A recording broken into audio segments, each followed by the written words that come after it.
That I may not consult with the FBI's counsel? Only with your own counsel.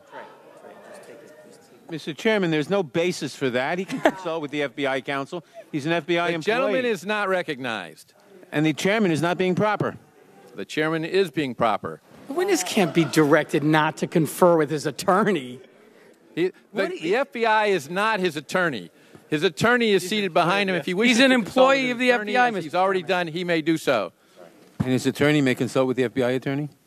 Isn't the privilege that of the FBI, and shouldn't the FBI counsel be solicited on that point? You just take that over right now. Just let Trey have it. Let's get this out. Let's just get this out, and then we'll go back to Mr. Gowdy. Mr. Chairman, my counsel has reiterated that counsel for the FBI has directed that I may not answer that question. Mr. Strzok, in a moment we will continue with the hearing, but based on your refusal to answer the question at the conclusion of the day, we will be recessing the hearing, and you will be subject to recall to allow the committee to consider proceeding with a contempt citation. A point of order, Mr. Chairman. Will the committee also consider contempt for Mr. Bannon, who refused to answer Mr. Gowdy's questions when he was actually under subpoena? That is not a proper point of order in this hearing. Parliamentary inquiry. Mr. Gowdy, do you remember Parliamentary inquiry. The time is controlled by the gentleman from Parliamentary inquiry. A parliamentary inquiry is Mr. not Bannon in order when the gentleman from South Carolina controls the time. Agent Strzok, just so the record's clear, because it's been a little while, I didn't ask you the content of those interviews. I didn't ask you the names of who you interviewed. I asked you whether or not you interviewed anyone from July the 31st until August the 8th. And I find it interesting that the FBI will tell us no interviews were conducted before July 31st. That apparently doesn't impact an ongoing probe. But between July 31st and August 8th, it does. Here's the good news. I already know the answer to it. I went and looked at the file. The first interview that I can find is on August the 11th of 2016, which is 11 days after it began, which makes me wonder, on August the 6th, so you hadn't interviewed anyone, you're investigating this alleged Russian collusion with the Trump campaign, you're the lead investigator, you originated the investigation, you're the point of contact, you drafted the document, and here you are before you've interviewed a single solitary witness saying F Trump. Then that same day, your colleague, Lisa Page, wrote, "Maybe you're meant to protect the country from that menace." And you responded, "I can protect the country at many levels." We're not even a week into an investigation that you originated, approved, were the contact for. You hadn't interviewed a single solitary soul until August the 11th, and you're already promising to protect the country from that menace, Donald Trump. And then on August the 8th, you still hadn't interviewed anyone. You're 8 days into your Russian collusion with the Trump campaign investigation, and you got another text from your colleague, Lisa Page. "Trump's not ever going to become president, right? Right?" And you replied, "No, he's not. We'll stop it." By the time you promised to stop him from becoming president on August the 8th, how many interviews had you conducted? Mr. Gowdy, so two answers to that. One, with regard to how many interviews had or had not been conducted, I have been directed by counsel for the FBI not to answer that question. Second, sir, I think it's important to take those texts in the context of how they were written and what they meant. And someone may ask you that question, Agent Strzok, but I didn't. I asked you how many people you interviewed before you wrote it. If you want to get into context, let one of my other colleagues do that with you. Here's what I want to know. Who's the he and he's not? He is then candidate Trump. So when you said, no, Donald Trump's not, in connection with the question, going to become president, what's the it? Chairman Gowdy. We'll stop it. Chairman Gowdy, that text needs to be taken in the context of which I'm asking, look, if you want to have a debate over a two-letter word, we're going to have to do that some other time. What and who did you mean by it? Mr. Gowdy, as I've stated, that text was written late at night in shorthand. I don't not care intended to when be it was parsed written. about. I don't care What's whether it was important to longhand, understand is cursive. I don't care about any of that. I want to know what it meant, Agent Strzok. It would be his candidacy for the presidency, wasn't that and tough? my sense that the American it's not that tough. population would not vote him into office. Right. Well, we hadn't gotten to the will yet. Well, I'm trying to cut to the testimony chase and explain the text. The will I wrote is the American people. Is that right? That's your testimony. The will stop it. You were speaking on behalf of the American people. Is that correct? Mr. Gowdy, what my testimony is and what I said during extensive asking of this question during my prior interview is I don't recall writing that text. Are you denying writing the text? What I can tell you is that text in no way suggested that I or the FBI would take any action to influence the candidacy of Agent candidate Strzok, Trump. that is a fantastic answer to a question nobody asked. Yeah, Mr. Gowdy, you asked what I My question meant. to you is Chairman, the is the witness will. going to be permitted to answer the You question said- being posed? Gentleman will suspend.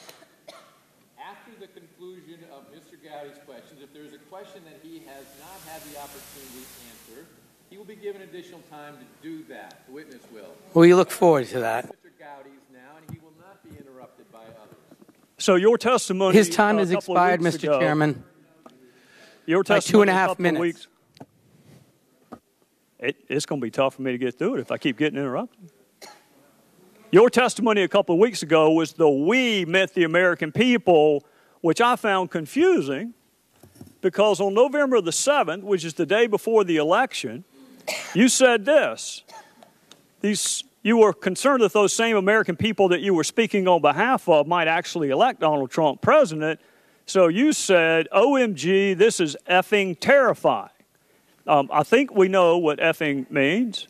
I'm pretty sure we have OMG down too. What was terrifying about those same American people you trusted to stop him in August, not stopping him in November? What was so terrifying about that, Agent Strzok? Mr. Gowdy, I do not have a copy of the transcript. We have not been provided that transcript. It's your text. It's not the transcript. It's your text. Mr. Gowdy, what I would say in that is, one, I was not referring to the American electorate at all. The American electorate I respect in their decisions, and their right to vote is absolutely a cornerstone of our democracy. So at no time did I insult or call into question the judgment or the power of the American electorate. What I was expressing in that text is my personal belief and my personal sense of how I saw and what I believed in the potential upcoming administration. And see, that's what I find so confounding, because in August you blamed the we on the American people, that the American people would stop it, because you don't want it to be you and Lisa Mr. Page. Chairman, and you don't want it to be the FBI. Are we not given 5 minutes to answer questions? We have indulged this harassment 9 minutes. The chair, Judiciary and the Oversight Committee. I thought the gentlewoman will suspend. The chair, in agreement with the ranking members of both committees, agreed that there would be liberality in the questioning by the chairman and the ranking members of each committee. The gentleman will continue. What I find confounding, and Mr. Chairman, Agent we Strzok, expect that liberality on every one of our questionings. What I find confounding, Agent Strzok, is you were counting on the American people. That was the we you referenced in August when you said, we'll stop it. But the American people didn't stop it. He actually won. So then we go to March of 2017, and you're already talking longingly about him resigning. And then we go to the day that Special Counsel Mueller, well, before we go to that, that's March of 2017. March of 2016, you wrote, God, Hillary should win 100 million to 0. And I'm assuming Hillary would be former Secretary of State Hillary Clinton? That's correct. All right. In March of 2016, weren't you investigating her for potential mishandling of classified information? We were. Had you interviewed her yet? No. Had you interviewed more than 30 other witnesses that wound up being interviewed?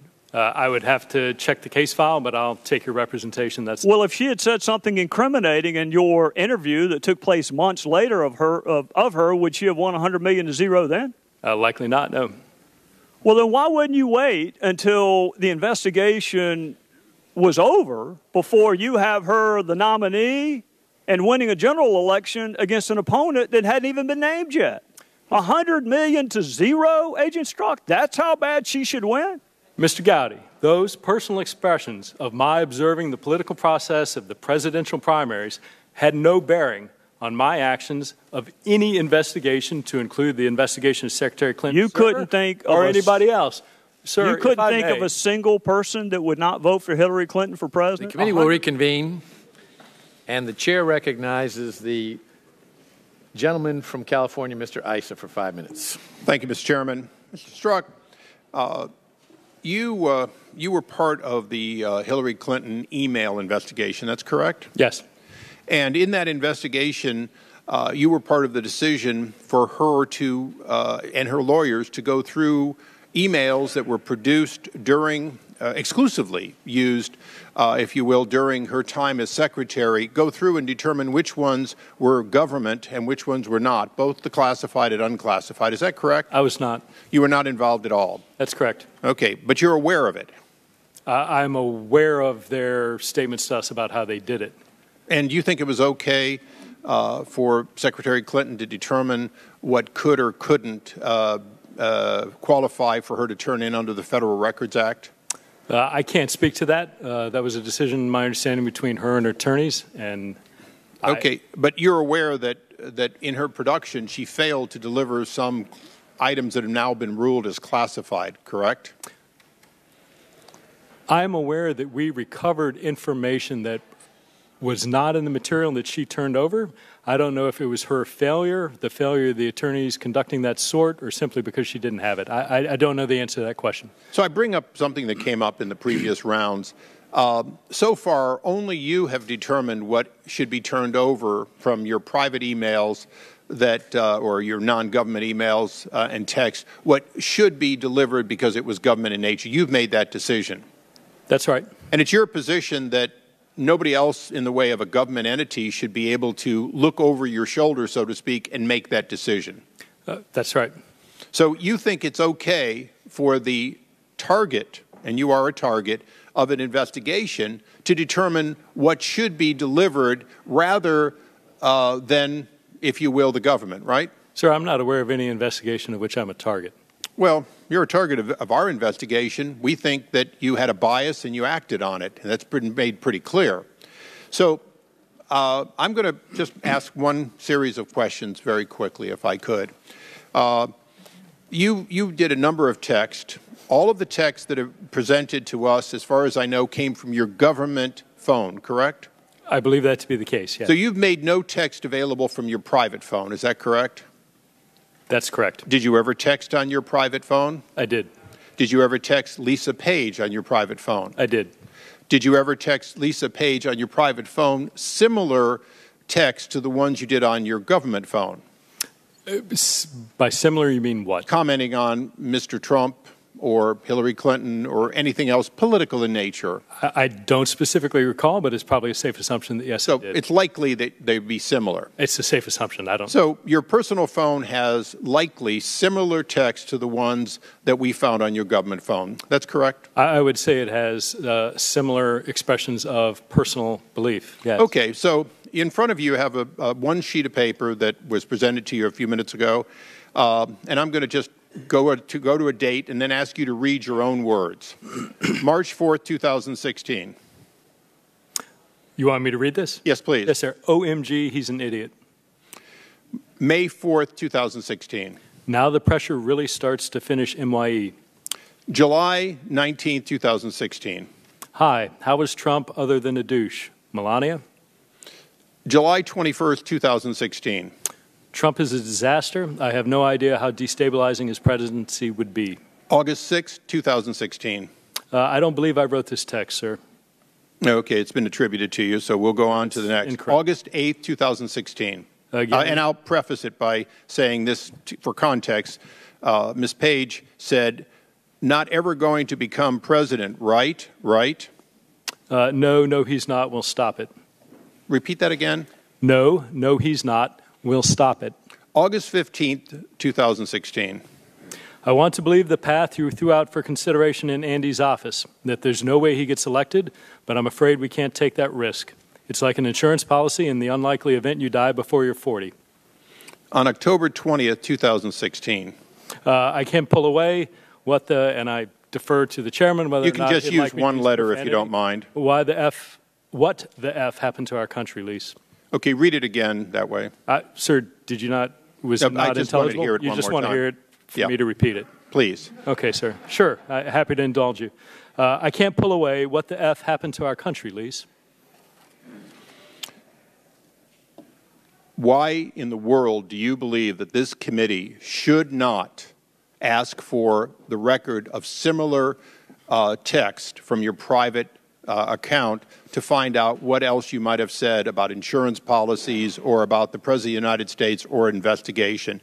That is a rhetorical question you need not answer, and I yield back. Mr. Chairman, may I nonetheless answer? You may respond briefly, even though he said it was a rhetorical question. I appreciate that, Mr. Chairman. Congressman, what I think is critical, and I'm glad you brought up a lot of these because I would like to make the point that I didn't bring them up. I just asked you to read your own words. Sir, if I may, what is important is that these texts represent personal beliefs just like those that you'd find on my personal phone. What these texts do not represent is any act, any suggestion of an act, any consideration that we need to do this or not do this. And furthermore, I would encourage you, as I believe I forget who I said this to earlier this morning, you need to read these texts in the context of what was going on at the time. So when I make the comment about Trump having no idea how destabilizing his presidency would be, that came on the heels of a speech where then candidate Trump said he didn't know whether or not the United States should honor its commitment to mutual defense under NATO. I appreciate that, Mr. Chairman. Thank you very much. That's not briefly. Mr. Chairman, in light of these actual... No. Give him that opportunity. Regular he should be permitted to answer his question. Everyone will suspend. I told the gentleman he could answer briefly. He has answered briefly. And he has not finished answering. We will now turn to the gentlewoman from Washington, D.C. for her questions. Thank you, Mr. Chairman. In order to allow this witness to continue, let me ask a question. Mr. Strzok, you are a senior, or were a senior and experienced FBI staff person. Is that not right? I would consider myself a senior and experienced FBI staff person, yes. Now, you had been involved in the Mueller investigation of the last election involving Hillary Clinton and Donald Trump at the highest level. Is that not the case? If you mean by highest level that I had interactions with those cases with the director and deputy director and senior staff of the Department of Justice, yes. That's what I mean. Now, we've been reading from your personal phone and your official phone. Did it occur to you that your personal political messages, if they became public, might be misinterpreted in light of your role in the investigation? Congresswoman, to be very honest, I didn't anticipate that because I never thought these texts would become public. Well, even though they were, some of them were not on your personal phone. Oh, correct. Yes, that's correct. So that means anything that's on your official phone, of course, belongs to the public. So I just want to establish that this confusion between your public and private phone is part of our problem here today. Now, as we hold this hearing, I just want to note for the record that President Trump is on his way to a very controversial meeting with Vladimir Putin. Let me ask you, sir, about a undisputed finding of the Intelligence Committee, and by that I mean the CIA, the NSA, the FBI. These people do not usually speak in such absolute terms, so hear them. We assess Russian President Vladimir Putin ordered an influence campaign in 2016 aimed at the U.S. presidential election. Russia's goals were to undermine public faith in the U.S. democratic process, denigrate Secretary Clinton, and harm her electability and potential presidency. We further assess Putin and the Russian government developed a clear preference for President-elect Trump. We have a high confidence in these judgments. Are these conclusions familiar to you, sir? They are. Are you aware of any finding that undermines these conclusions of the three intelligence committees? I am not. The Senate committee on the other side of the Capitol, under the leadership of a Republican chairman, Richard Burr, and not split in the way our own Intelligence Committee here in the House, has made a bipartisan finding affirming the Intelligence Committee's assessments. And I want to quote just briefly from them that the three committees, the Intelligence Commission assessment is a, quote, sound intelligence product. Now, let me indicate something that I had not known before preparing for this hearing, that they not only cited the usual context here in the United States, they quoted public Russian leadership commentary, Russian media reports, all aligned with the body of our intelligence reporting. Were you aware of the confluence of what the Russians were saying and what our own intelligence sources are saying? I believe I understand your question to be between the intelligence community sources and methods and open source reporting, including those from Russia. Yes, I was aware of all those things coming together at the same time. Do you have any reason to believe that the Senate Intelligence Committee or the NSA or the CIA or the FBI or the Office of the Division of Intelligence are on some kind of an effort to discredit President Donald Trump? The gentlelady's time has expired, but you may answer the question. No, not at all.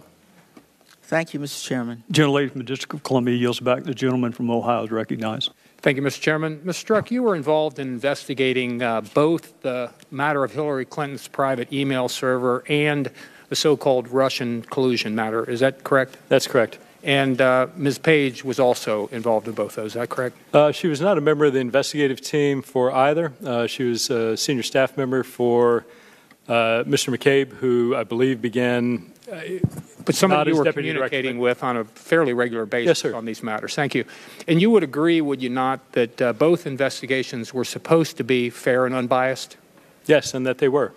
Yet you were both rooting for Hillary Clinton to win, and you both detested Donald Trump. Did you not? I think that's fair to say. Okay. And in fact, as we've learned, you apparently found Donald Trump's supporters detestable too, like those around Loudon, Virginia, as we've already heard, whom you called ignorant blanks. I'm not going to say that here. And that you had visited a Southern Virginia Walmart and could smell the Trump support. Now, I have to say, when I read those communications and when I hear them here, those between the two of you, specifically what you had to say about Trump supporters, it reminded me of something that Hillary Clinton had said about Trump supporters. She found them, what did she call them? Deplorables. And I would submit that it was your and Hillary Clinton's smug view of Donald Trump's supporters that was truly deplorable. Don't you think that the American people, when they're paying your salaries, when they're paying for a fair and unbiased investigation by none other than the FBI, deserved a whole lot better than what those comments I just referred to reflect? Congressman, two things. One, I absolutely regret the appearance of some of those texts and wish I would have said or phrased or not said at all some of the things I did. Two, I disagree completely with your attribution to my views of Trump supporters. I never said that. I expressed no such thing. There are millions and millions and millions of Americans who I deeply respect and honor who voted for Mr. Trump. Here. But I just also, want to correct interestingly, you told Ms. Page, and I'll quote here, "I loathe Congress," and she agreed. Now, you're probably in pretty good company there. A survey I saw a while back about Congress found us less popular than root canals and head lice and colonoscopies. And although we did beat out playground bullies and the Ebola virus, but this is not about us. It's about you and whether or not the American people can have the confidence in the investigations that you were involved in, and whether you were fair and unbiased when you investigated both Hillary Clinton and Donald Trump. Would you agree with that? Sir, I appreciate that concern very much, and let me explain a little bit about that comment. I have the utmost respect for Congress, for its role in oversight, for its role in passing laws, for any of the functions. What I was stating in that comment was the efforts by some to turn legitimate oversight activity into unwarranted we appreciate there's a criticism of the FBI for the FBI doing nothing but doing its job. There's a lot of us up here that don't like Congress particularly, too. So there's probably a lot of the American people, the vast majority would agree with you on that. Mr. Strzok, you were removed from the Mueller investigation, correct? Yes. But for the most part, all the others that were there are still there, correct? I can't speak to the current staffing and personnel of the special counsel. Let me tell you who they are. Greg Andrus, who gave $1,000 to the Democrat running to hold the Senate seat previously held by Barack Obama, and $2,600 to Democrat Senator Gillibrand, and $0 to the Trump campaign. He's still there. And Rush Atkinson, who donated to the Clinton campaign, and $0 to the Trump campaign. He's still there. And Kayleigh Freeney, who contributed to both the Obama presidential campaigns and the Hillary Clinton's campaign, and $0 to the Trump campaign, still there. And Andrew Goldstein, who donated $3,300 to both Obama campaigns and $0 to the Trump campaign, still there. And Elizabeth Prelogar, who, by the way, clerked for liberal Supreme Court Justices Ruth Bader Ginsburg and Elena Kagan and contributed to both the Obama and Clinton campaigns, and $0 to the Trump campaign, still there. And James Quarles, who contributed to the Democratic presidential campaigns of Dukakis and Gore and Kerry and Obama and Hillary Clinton. Now, he did contribute to former Congressman Chaffetz and Allen, but he contributed $20,000 to the Democratic and Senate campaign committees and $0 to the Trump campaigns. I could go on, but I'm just about to run out of time. Suffice it to say that 9 of the 16 investigators still on the case gave to Hillary Clinton or Barack Obama or to both, and none gave to Trump. Now, shouldn't such a wide disparity in political support of one party over the other give the American people concern that even though you are off the Mueller team, that the fairness and lack of bias that President Trump deserves and the American people deserve just might be lacking here? The gentleman's out of time, but the witness may answer the question. Thank you, Mr. Chairman. Sir, what I'd tell you is this, and what I'd ask you to tell your constituents is this. I have and had no idea what contributions were made by anybody staffing the special counsel's office. What I can tell you and what I'd ask you to relay to your constituents is the men and women that I saw, the attorneys, the agents, the analysts, were the most remarkable, bright, patriotic, hardworking people that I've ever had the honor of working with. I want you to know, and whether people leave here believing me or not, I was absolutely and remained absolutely convinced that the efforts and the personnel who make up the Office of the Special Counsel are the best in America. And I have complete faith and confidence that they will arrive at the truth and that they will do that well. The gentleman from Ohio yields back. The gentleman from Tennessee is recognized. Thank you, Mr. Chair. Mr. Strzok, I don't know where to start. If I could give you a Purple Heart, I would. You deserve one. This has been an attack on you and in a way to attack Mr. Mueller and the investigation that is to get at Russia collusion involved in our election, which is what this committee should be looking at. A direct strike at democracy and what this country's about, and free and fair elections, keeping us independent of who is our foe, not our competitor, our foe. I just returned from the OSCE in Berlin. And there is little question among our allies and people and diplomats throughout Europe that Russia is an antagonistic country that is trying to wreak havoc in the Baltics, in the Balkans as well. They tried to use assassination to try to influence the elections in Montenegro, what they've done in Ukraine with Crimea and the Donbass, what they've done in Georgia, what they've done in Moldova. They are the bad guys. And you've dedicated most of your life to working in counterintelligence. One of your big cases, I think, was Donald Heathfield and Tracy Ann Foley. Is that correct? Yes, sir. and that was how many Russian folks did you expose and bring to justice? Well, that was a long, large investigation that a tremendous number of extraordinary people worked on. There were ultimately, I believe, 10 roughly Russian illegals that were here, but that I started out in the early days and was honored to start out, and again, that ran a decade. And how many Russians were deported for that? Sir, if memory serves, 10 or 11, but I'm not certain on that number. Pretty good case that you worked on. A good job. Case. Did you work on Russia primarily when you were at the FBI in that area? At that period, early on, yes. Are there some things you can tell us about the Russians that maybe we should know before the president meets with Mr. Putin, his very good friend, and a man he cannot say anything bad about? Well, sir, I can speak to my experience as a national security professional in the FBI. The Russians are a top-rate adversary in terms of their foreign intelligence service, in terms of how competently they are able to use their intelligence service to achieve their foreign policy and national security goals, many of which you referenced, their desire, the threat from NATO, trying to undermine the Western alliance, trying to minimize the role and influence and leadership of the United States around the world, attempting to minimize and undermine the extraordinary greatness of our democracy, to make it seem pedestrian and nothing special and on par with their kleptocracy and near dictatorship that they have, to somehow make us seem less. But that's my intelligence perspective. I wouldn't presume to get into a foreign policy. They engage occasionally in assassination they do. Political rivals? Yes. An arrest of journalists for maybe talking and writing about things that the state doesn't believe in? Yes. It's not America. Not at all. Well, that's unfortunately what the Mueller investigation is looking into, is Russian collusion to influence our election and to influence our politics. And you have dedicated your life to working against that type of involvement and against that type of effort to subvert our democracy and to undermine it. I thank you for that. It's astonishing to me that you would be put on trial as you have today. The beginning of this discussion, this committee meeting, somebody said, we don't want young people to look at the front pages constantly and see things about the FBI that's putting the FBI and the Justice Department in questions and on the front page.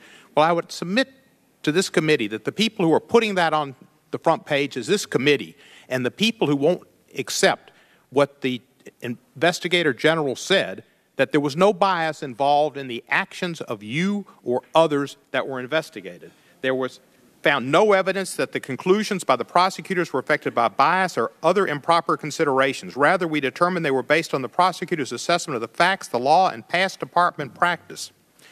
With that as a fact, there's no reason for this hearing. No reason at all. But it puts it on the front page again and again and again. And as you said earlier, the Russians are loving it because this is what they want. This is what they want. You'd think it was Benghazi. It was a never-ending television show from Congress that got nowhere except tried to influence the people that watch Fox News. And that's what this is about. And this is really unfortunate. And as they say, you could put lipstick on a pig, but this is nothing but a ruse to try to get to the Mueller investigation and make people think it's baseless, that it's biased, that it's 13 Democrats that are working on this, and they're prejudiced and they're discriminatory and they're biased because they, just as Jack Nicholson said in the movie, A Few Good Men, you can't handle the truth. And the truth is, this is the most corrupt administration ever, and it's going to be exposed by Robert Mueller. Thank God. I yield back, and I thank you. The gentleman from Tennessee yields back. The gentleman from Ohio is recognized. Mr. Jordan. Thank you, Chairman. Agent Strzok, did you provide any information to reporters, journalists, or media personalities about anything related to Trump-Russia investigation in 2016, 17, or 18? No. Did the press ever talk to you, Agent Strzok, about this issue? Did they ever come to you? The Trump-Russia collusion investigation? Did the press ever come to you? I'm asking first, did you talk to them? I'm asking now, did they ever come to you about anything related to Trump-Russia investigation in 2016, 2017, or 2018? I received a number of calls from various members of the media, particularly when I returned from the Office of Special Counsel. In every instance, I referred. Prior to going on the Special Counsel team, did you get any inquiries from the press that you took? Not that I took. I referred them to the Office of Public Affairs of the FBI. Have you read the dossier? I have. Okay, and you wrote about it too, didn't you? I don't know what you mean by writing about it. We got an email that you sent. It should be presented there, or should be in front of you there. I want you to take a look at this. This is an email you wrote to Lisa Page, Bill Priestap, Jim Baker, Jim Rubicki, and CC'd Andy McCabe. Subject line is BuzzFeed's about to publish the dossier. You familiar with this email? I am. All right. It says this: comparing now, the set is only identical to what McCain had. Parentheses, it has differences from what was given to us by Korn and Simpson. Did you write all that? Congressman, let me answer it this way. The first, if I could address the chairman.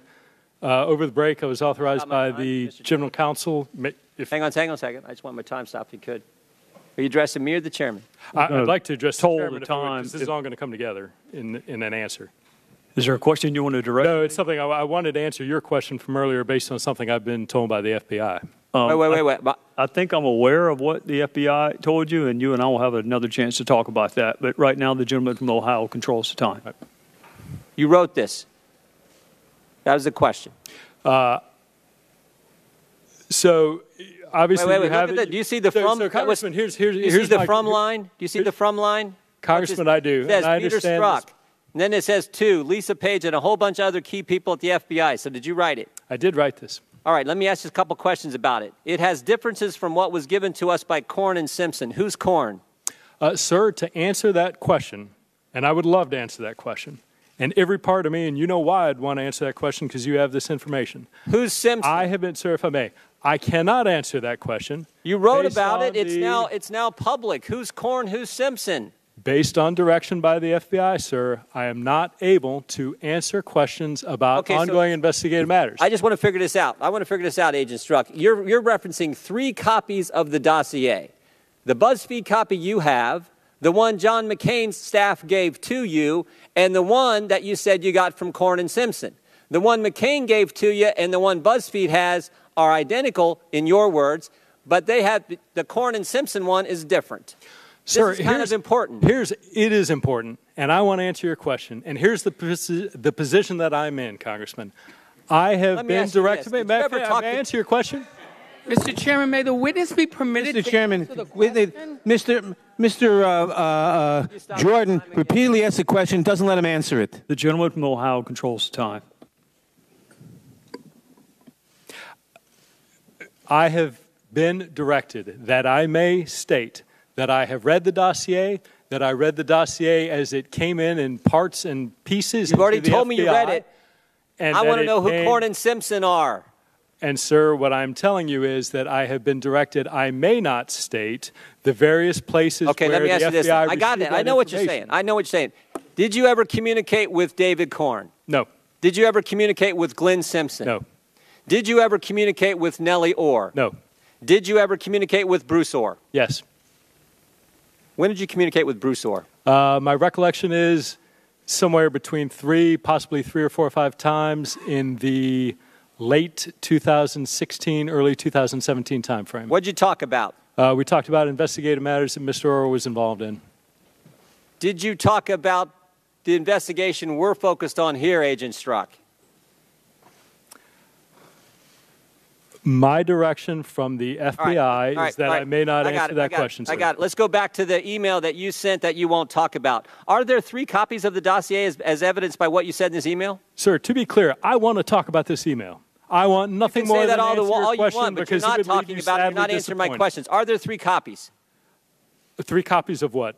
The McCain copy, the BuzzFeed copy, and the one that you got from Korn and Simpson. Sir, the most I can say is we received a variety of copies of and different types of. Let me ask you one other question. Glenn Simpson testified in front of the Senate Judiciary Committee on August 22nd, 2017. He was asked, did anyone from Fusion ever communicate with the FBI? His response, no. No one from Fusion ever spoke with the FBI. So here's what I'm having trouble understanding. If Glenn Simpson says no one ever spoke with the FBI, how is it that you got a copy of the dossier from Simpson? Sir, I can tell you I never had contact with Fusion, with Mr. Simpson, with Mr. Korn. And again, sir. Chairman, regular order. The gentleman will have a few more seconds since he was interrupted. Well, I mean, this is the frustration that every single member of this committee feels is when Agent Strzok won't answer, well, more importantly, the American people feel when Agent Strzok won't answer fundamental questions like the guy he references in an email, Corn and Simpson, and won't tell me who they are. This is unbelievable. But that's where it's gotten to now, and it's as frustrating as it can get, Mr. Chairman. I yield back. Mr. Chairman, may I respond? Briefly.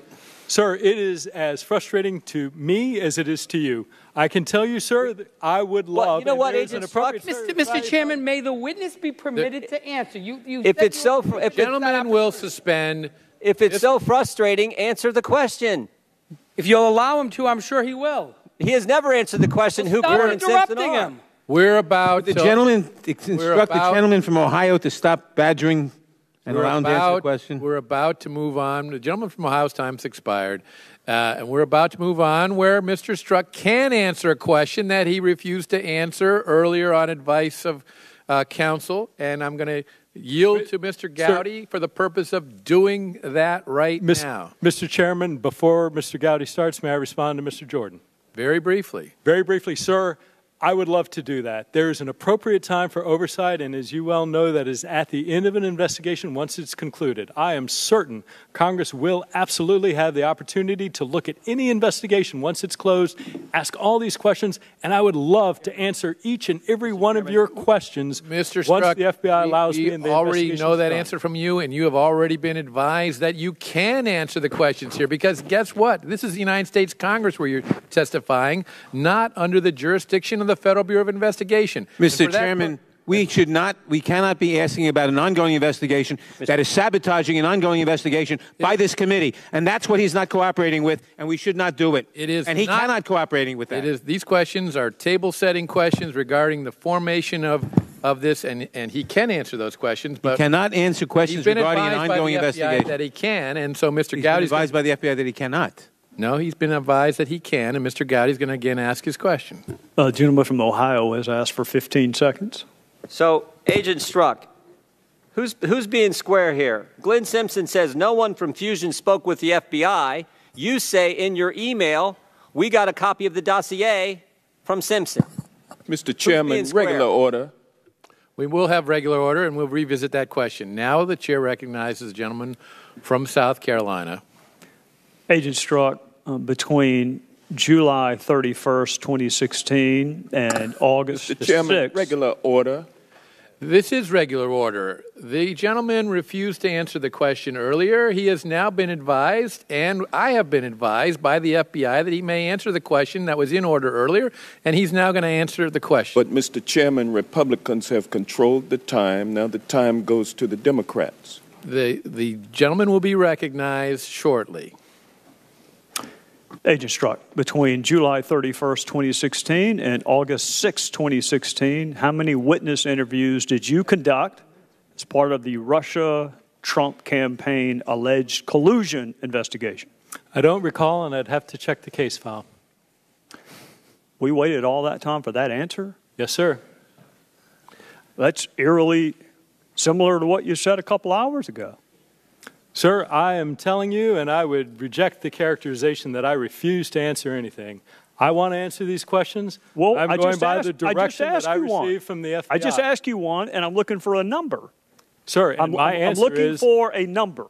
I do not know without the opportunity to check the case file. You don't recall in the first week of an investigation that you originated, approved, or the contact person on, you don't recall how many witness interviews you did in the first week? Sir, I remember that there were interviews conducted. I do not know when they fell on a calendar to be able to tell you whether they were in any set of date or the other on something that was occurring in the context of a myriad other responsibilities. When's the last time you looked at the file, Agent Strzok? Probably going on a year. For those of us who happened to look at it yesterday, would you disagree that the first interview took place on August the 11th? I don't know, Congressman. I cannot answer that. Well, prior to July 31st, 2016, how many witness interviews did you conduct as part of the Russia-Trump campaign alleged collusion investigation? None. So none before July 31st, which would be none at the time you said what you said in that text on July 21st. I don't understand the text you're referring to. Point of order, Mr. Chairman. This is on our time. Well, no, there are two more questions he didn't. Right. He wouldn't answer. The gentleman will continue. Between May 17th. Explain why he can continue in our time. He can. He's not on your time. Not my personally Democratic time. time. It's on our time because he was advised earlier by the FBI that he could not answer the questions, and now he's advised that he can. So the questions will be asked and answered. Between May 17th. Parliamentary inquiry. What rules are we following that would dictate such an answer by you, Mr. Chairman? We are following the rules of the committee. Could you cite the rule? No. No. Gentlemen will proceed. Just, Mr. Chairman, point of parliamentary inquiry. This seems to be well. We're going to the Democrats. Mr. Chairman, point of obstruction parliamentary this hearing inquiry can continue, but when you do, and the FBI tells him he can't answer a question, and then they change their mind and says he can, we're going to take the time out to do that, and then we're going to continue. Mr. Chairman, point of parliamentary inquiry. The gentleman Democratic from South members Carolina have a is right recognized. to know what the rules are in governing this hearing. Gentlemen, can you share with us the gentleman secret rules is not that in you're order. making up as you go along? Agent Strzok, between May 17th, 2017 and May 18th, 2017, how many interviews did you conduct as part of the special counsel team? We could challenge I don't believe I conducted any. Between May 17th, 2017 and May 22nd, 2017, how many witness interviews did you conduct in that 5-day period? Well, so you just went back a year from 2018 to 2017, and I don't know. 2017, May 17th, 2017, Okay. May 22nd, 2017. Yeah, I believe you may have said 18, but 17, I don't know. Whether I did or not, it's the 17th, 2017. Fair enough, and I don't recall. Well, Chairman, I appreciate you letting me make that clear. And again, the context when you would not answer it was you used the word impeachment on May the 18th, 2017, and you used the word impeachment on May the 22nd, 2017. And your testimony is you can't recall a single interview you would have done as part of that investigation that was supposed to lead to impeachment. And I think that line of questioning, I'm glad the FBI finally realized it, albeit a couple hours too late. When you are prejudging not just a result, but a punishment, which is what impeachment is, when you are prejudging the conviction and the sentencing, when you have not conducted a single solitary interview, I'm sorry, Agent Strzok, but that is letting your bias impact your professional judgment. Mr. Chairman, may I respond? Briefly. Sir, so look, I never prejudged anything. Not in this case, not in any others. Impeachment for what, Agent Strzok? Impeachment for what? Second of all, Mr. Chairman, what are the rules here? Mr. Chairman, what are the rules? The gentleman will allow the witness to answer the question, and then we'll move on. Second. He was given time to respond. And The now notion, at the time I was the Deputy Assistant Director, I have section chiefs, unit chiefs in the field, supervisors, agents, people who typically do interviews, not me. If something is notable or high level, I might be involved, but it would be rare, if never, that I would typically get out there and conduct interviews, first of all. Second, you mentioned the use of the word impeachment. That was used in the context of my not knowing what this would lead to. I was not prejudging impeachment. When I used that term, it was saying it might do nothing. Please. It might lead all the way to something on the other. Thank you, Agent Strzok. Agent The Strzok, chair are now you kidding? recognizes the gentleman from Missouri, Mr. Clay. Thank you, Mr. Chairman. And Special Agent Strzok, I just continue to be amazed that my colleagues in the majority are more interested in your text messages than they are about the leader of the free world doing everything possible to undermine the Western Alliance. It just amazes me, Special Agent Strzok, as a counterintelligence specialist, you know all too well the pervasive, constant, and growing danger that the Russian Federation poses to this country, our allies, and to democracy in general. It is appalling that my colleagues in the majority continue to relitigate the 2016 election while the president does more damage in the to the Western Alliance than the sum total of all previous Russian and Soviet leaders could have dreamed of.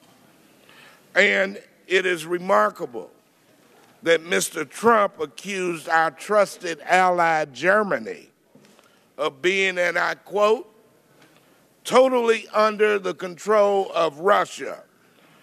I would say that the president is half right. Someone is totally under control of Russia, but it's not Germany. You know, the president should look in the mirror and explain why virtually every decision he makes and every word he utters weakens our key friends, erodes our strategic alliances, and strengthens our most dangerous adversary. Mr. Strzok, can you offer an explanation as to why the president is so eager to punish our allies and please Vladimir Putin? Sir, I wouldn't presume to do that, no. All right, let me move on to the meeting of June the 9th, 2016 in Trump Tower. We have a series of emails in front of us, one from Rob Goldstein, who told Donald Trump Jr. that the Crown Prosecutor of Russia met with Aras Agalarov this morning, and in their meeting offered to provide the Trump campaign with some official documents and information that would incriminate Hillary and her dealings with Russia and be very useful to your father. And he says this is obviously very high-level and sensitive information, but it's part of Russia and its government support for Mr. Trump. Mr. Strzok, without commenting specifically on these emails or this instance, can you explain generally from a counterintelligence perspective why it would be concerning that high-level campaign aides would be meeting with a representative from a hostile foreign government? What would be the risk? Well, again, not relating it to any particular event. I think the hypothetical would be enormously concerning because a hostile foreign power, one, by definition, that hostility is their national interests are adverse to ours. The fact that people would be meeting or attempting to work together implicates a variety of potential criminal violations. I think it would give concern about the motivations and the actions of the people involved and whether or not whose interest, whether America's or that hostile foreign powers they were truly working towards. And when campaigns are given defensive counterintelligence briefings, are they generally instructed to report foreign interference attempts to the FBI? That is typically part of a CI defensive briefing, yes. I want to thank you so much for your responses and your patience. And you know, today's hearing is a sorry display on the part of my Republican colleagues who have put the defense of the president over the ultimate responsibility we in Congress have to protect our national security. All of you should be ashamed of yourself. And, Mr. Chairman, I yield back. The chair recognizes the gentleman from Iowa, Mr. King, for 5 minutes. Thank you, Mr. Chairman. To start this off, I'd like to yield to the gentleman from South Carolina for a brief presentation. Thank the gentleman from Iowa. Agent Strzok, do you have your text in front of you? I do not. Can you, well, let me read one to you, and you tell me whether or not you recall saying this. On May the 18th, 2017, who gives I'll give you a hint, it starts with F, one more AD versus an investigation leading to, guess what that last word is? Sorry, I recall the text. It's impeachment. Impeachment. The day after Mueller was appointed. How about on May the 22nd? Do you remember that text? Do you have that one in front of you? I do not. Well, here, let me see if this refreshes your recollection. This is you in response to something Lisa Page sent you. I'm torn. I think, no, I'm more replaceable than you are in this. I'm the best for it, but there are others who can do it. okay, you're different and more unique. This is yours, plus leaving an SC, having been an SC, resulting in an, guess what that next word is? I'm sure you've got it, sir. No, well, you wrote it. Are you asking me what it is? Yeah, what is? What do you think it is? I don't need to guess. Impeachment, sir. Impeachment. 5 days. 5 days after Mueller has been appointed special counsel, and you're already talking about impeachment twice. I thank the gentleman from Iowa. Mr. Chairman, may I respond, please? The gentleman at the conclusion of Mr. King's time, you may. Mr. Strzok, I'm over here now to your left, and I wanted to point out that you repeatedly stated here before this committee that you separated out your personal beliefs from any action that you took. You'd agree with that, I'm confident. And as implausible as that sounds to us, we've listened to a dogmatic defense of the implausible argument that no matter how biased you were, no matter how profane in that bias you were, it didn't affect your judgment or your decisions. Now, that's a tough argument to make, but I recall your response to Mr. Duncan of Tennessee on that topic, and you said, I don't agree with the characterization of my views as biased. Do you hold with that position that your views are not biased, whether or not they colored your activities as an agent? I believe they did not color them, and I believe they are not biased.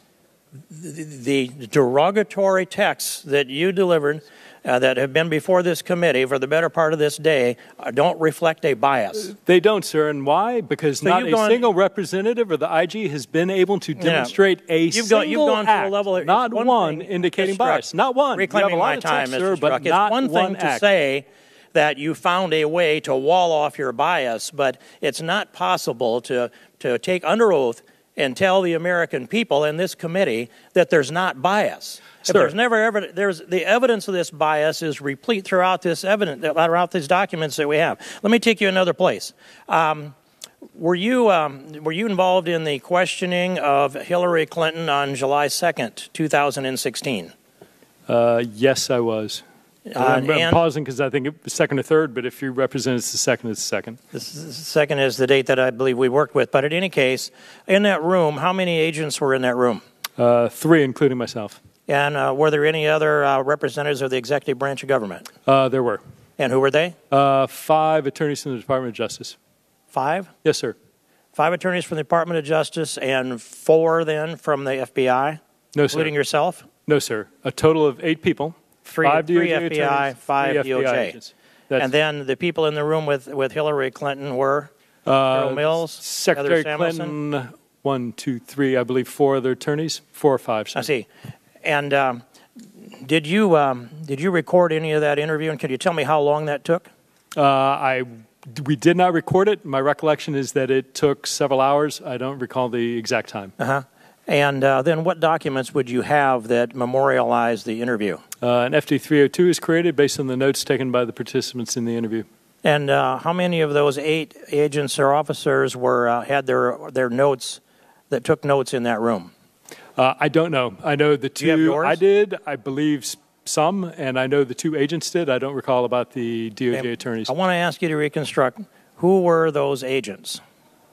There were 2 of the case agents assigned to the Clinton investigation. And what are their names? Sir, FBI policy. I expected that answer. I can't answer. But I want to let you know we must know who was in that room, and we must have access to those notes, because that's what they used to compile the 302 report. Did you brief Director Comey on that 302 report?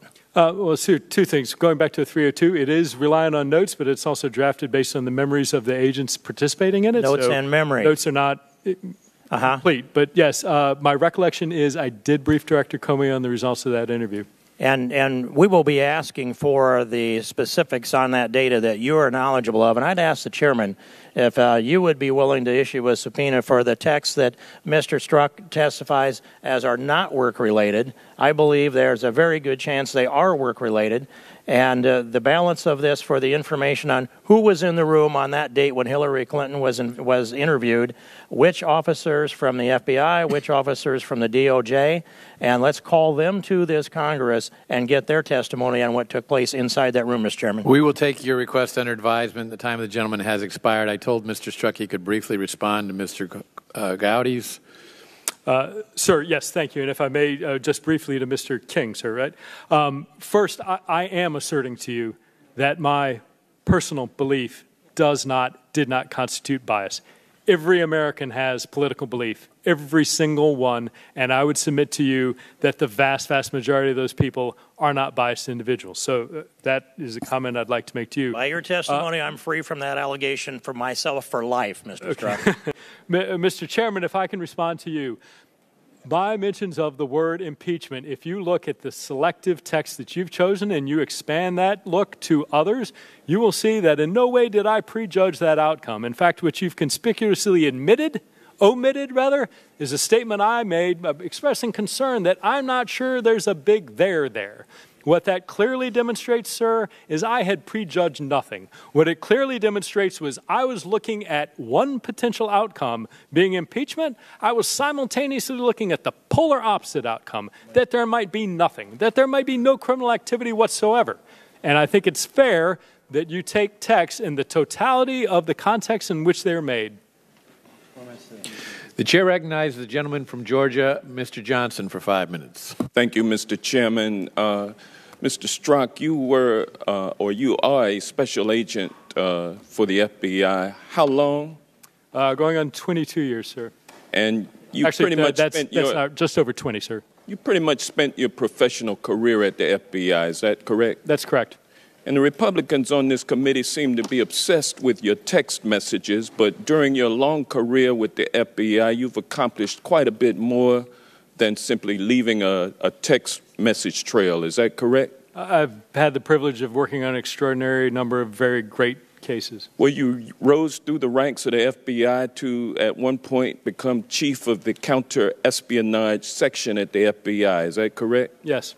And your career at the FBI culminated with your appointment as the Deputy Assistant Director of the Counterintelligence Division. Is that correct? Well, I certainly held that. I would tell you I'm extraordinarily proud to have worked as a DAD in the Human Resources Division as well. And during your career in counterespionage at the FBI, did you lead a counterintelligence operation that was called Operation Ghost Stories? I did not lead it. I was one of the many agents who started that investigation and a pair of the subjects early on that I was one of the case agents on. You worked on it throughout the course of that 10-year investigation? No, just at the beginning, several years, sir. I see. But you worked on many other counterintelligence investigations during your career at the FBI? Yes, sir, that's correct. Now, Operation Ghost Stories was a multi-year counterintelligence investigation of a network of United States-based Russian spies working as covert agents of Russian intelligence, the agency known as SVR. Isn't that correct? That's correct. And the target of that investigation was a group of covert SVR agents who had assumed false identities and were living in the United States on long-term deep cover assignments, correct? That's correct. You've investigated a number of those kinds of counter or intelligence. You've presided over a number of those types of investigations during your time with the FBI. Is that correct? I have, yes. And these Russian agents have infiltrated America, set up to be undercover and then develop sources that they can use then to develop information and then funnel that information back to Russia. Isn't that correct?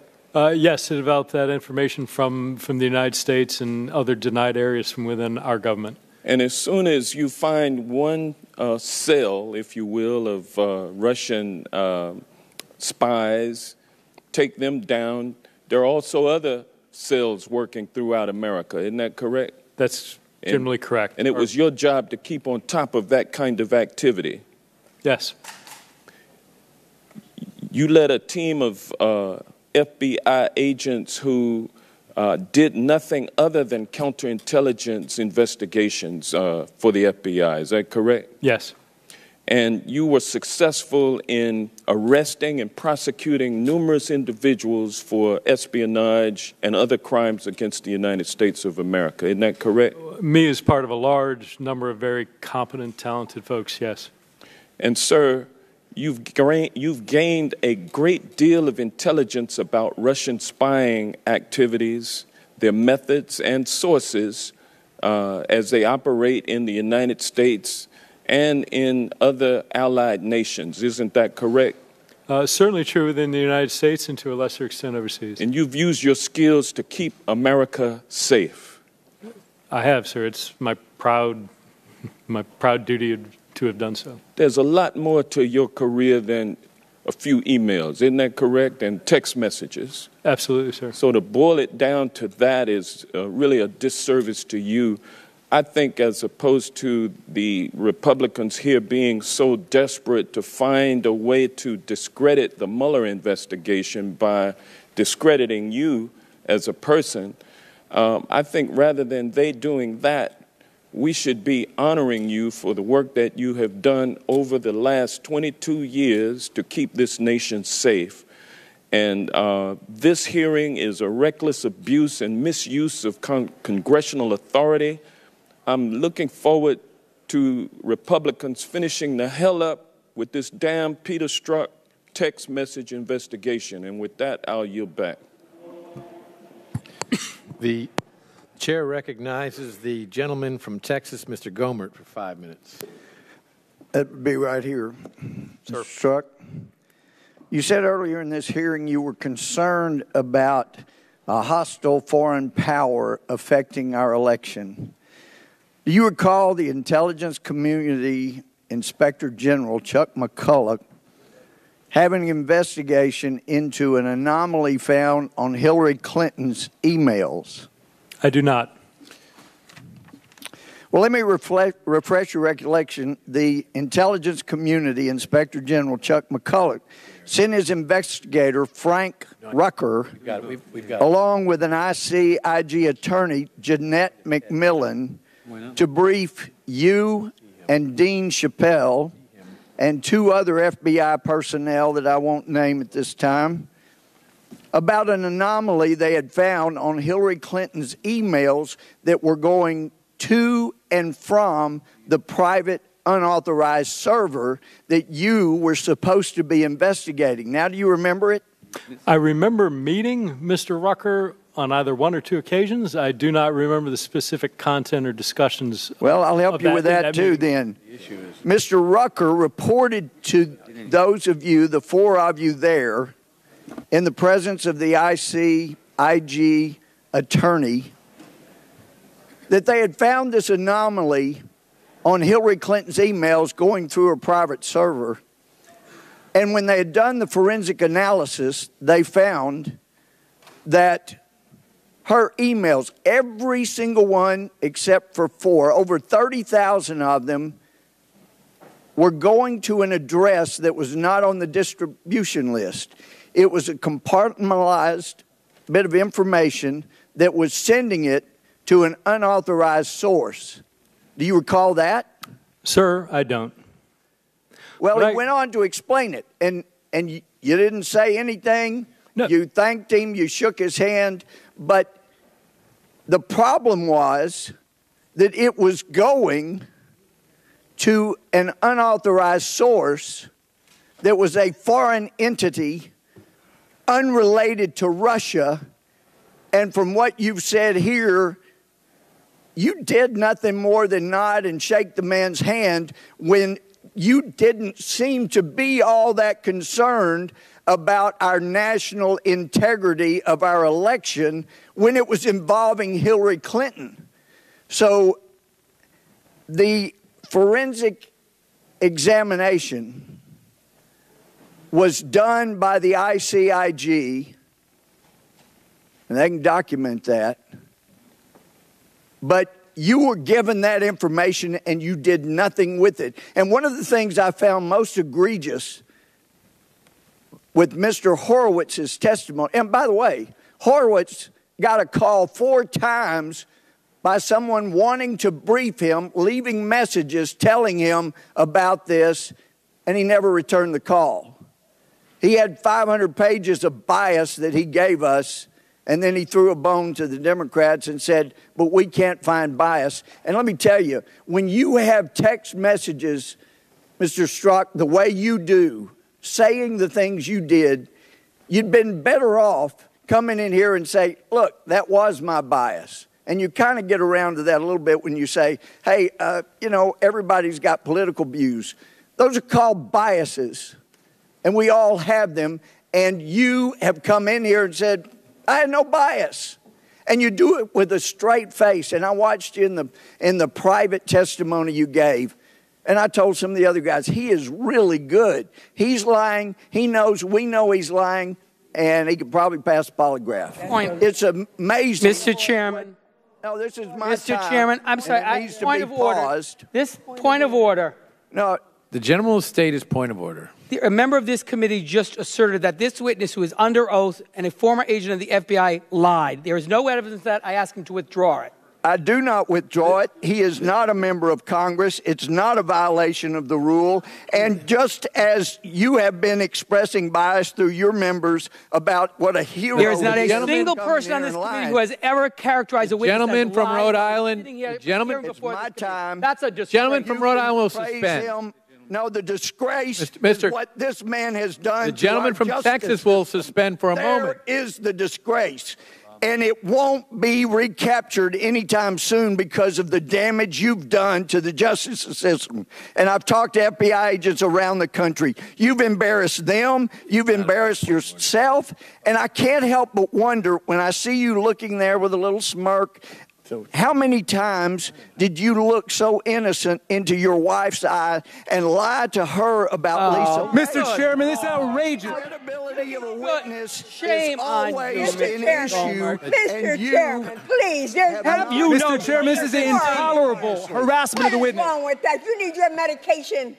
The gentleman controls the time. Well, I ask that the witness be permitted to respond. He will be permitted. He will be permitted Did you to ever respond. The talk gentleman to controls Hillary the time. Clinton during your investigation, besides the one questioning you mentioned, before that or after that to this day? Point of order, Mr. Chairman. Point of order, Mr. Chairman. The gentleman will state his point of order. It is, I think, against the rules of the House for a member of the committee to be impugning the character of a witness. It is not. He should ask questions to elicit. The purpose of this hearing is to elicit information. He should ask questions to elicit information. He should not be impugning the character of the witness. The gentleman is advised the rules of the House only are directed to members of the House and the President of the United States. Therefore, in other words, it is okay to impugn the character of witnesses in any way whatsoever? Well, listen, I've heard many members on your side of the aisle impugn character of somebody who is covered by the rules of the House. But the gentleman, the gentleman has 20 seconds left. The clock will be turned back on, and he can complete his time, and then the witness can respond. So if you talk to Hillary Clinton, other than the time she was examined in front of the witnesses? No. So after throwing away what you have with all the bias you have, you've never even gotten a thank you.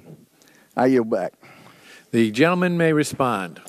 Sir, well, that's quite a set of statements. Mr. Chairman, I did not finish with a question. The gentleman, there was no question asked. Mr. Chairman, he's been given the opportunity to respond. The gentleman will suspend. The time of the gentleman has expired, and as I've indicated the rules earlier, of our hearings are if there is a question asked during the time, the witness may respond to the question after the time. The witness is going to be allowed to respond briefly. That's a new rule.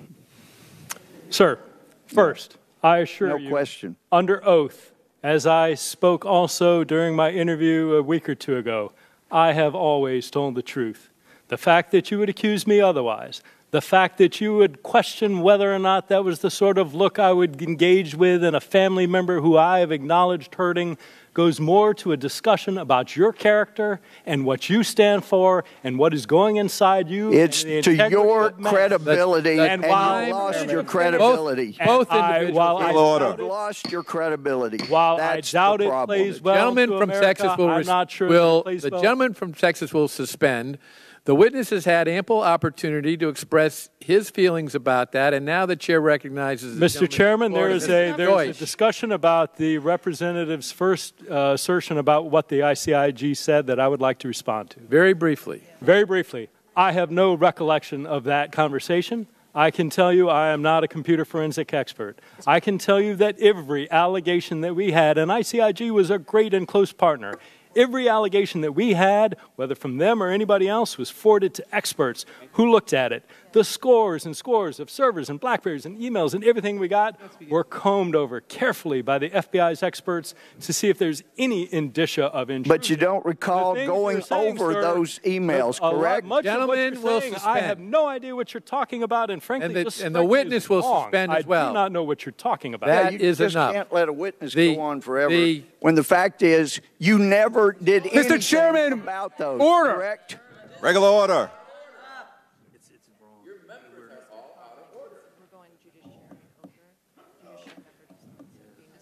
You didn't do anything about it.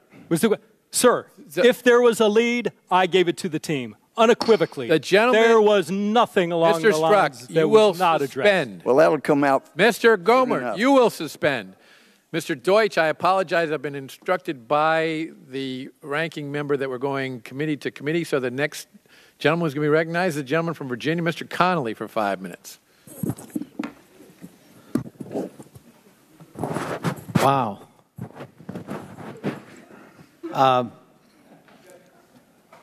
The American public might be forgiven for mistaking this so-called hearing for a Russian political show trial. It's got all the trappings: character assassination, demagoguery, connecting dots that aren't meant to be connected, generalizing from an isolated incident, cherry-picking facts, sometimes fabricating facts. It's astounding. It's a new low in the United States Congress. What a shame. But, Mr. Strzok, you're under oath. And my understanding is the big Republican beef, in order to discredit you and discredit the FBI and thereby, hopefully, from their point of view, undermine the Mueller investigation, hinges on the fact that you sent out some indiscreet personal emails about your political views on the then pending 2016 election. Is that correct? Sir, that's my understanding. All right. So you're under oath. I want you to say yes or no. The following email. Character matters. Real Donald Trump is obviously not going to win, but he can still make an honorable move, step aside, and let someone else try. Did you write that email? I don't believe I did. No, you didn't. Republican Senator Ben Sasse wrote that email. Another unforgivable sin. He should be here as well, apparently. My wife, Julia, and I, we have a 15-year-old daughter. Do you think I can look her in the eye and tell her that I endorse Donald Trump? When he acts like this, and his apology, that was no apology. That was an apology for getting caught. I can't tell the good people of my state that I endorsed a person who acts like this. Was that you, Mr. Strzok? No, sir. No, it wasn't. It was Republican Jason Chaffetz, former chairman of my committee. Did you write the following? For the good of the country, and to give the Republicans a chance of defeating Hillary Clinton, Mr. Trump should step aside. His defeat at this point seems almost certain. And 4 years of Hillary Clinton is not what's best for this country. Mr. Trump should put the country first and do the right thing. That's you, certainly, right? No, sir. No, you're right. It was Republican member of Congress Mike Coffman from Colorado. In light of these comments, Donald Trump should step aside and allow our party to replace him with Mike Pence or another appropriate nominee. I cannot in good conscience vote for Donald Trump, and I would never vote for Hillary Clinton. That's yours. No, sir. No. That's Republican Barbara Comstock of our home state of Virginia. All right, well, here's another one. It's now clear Donald Trump is not fit to be president of the United States and cannot defeat Hillary Clinton. I believe he should step aside and allow Governor Pence to lead the Republican ticket. You wrote that one. No, sir. You didn't? No, you're right. That's Republican Bradley Byrne of Alabama. Well, how about this one? Donald Trump's behavior makes him unacceptable as a candidate for president, and I won't vote for him. As disappointed as I've been with his antics throughout this campaign, I thought supporting the nominee was the best thing for our country and our party. Now it's abundantly clear that the best thing for our country and our party is for Trump to step aside and allow responsible, respectable Republicans to lead the ticket. You wrote that one. No, sir. Oh, no. That was Republican Martha Roby of Alabama. Well, how about this one? I respectfully ask that you, Mr. Trump, with all due respect, step aside, step down, allow someone else to carry the banner of principles. You wrote that one. No, sir. No, you're right again. That was Republican Senator Mike Lee of Utah.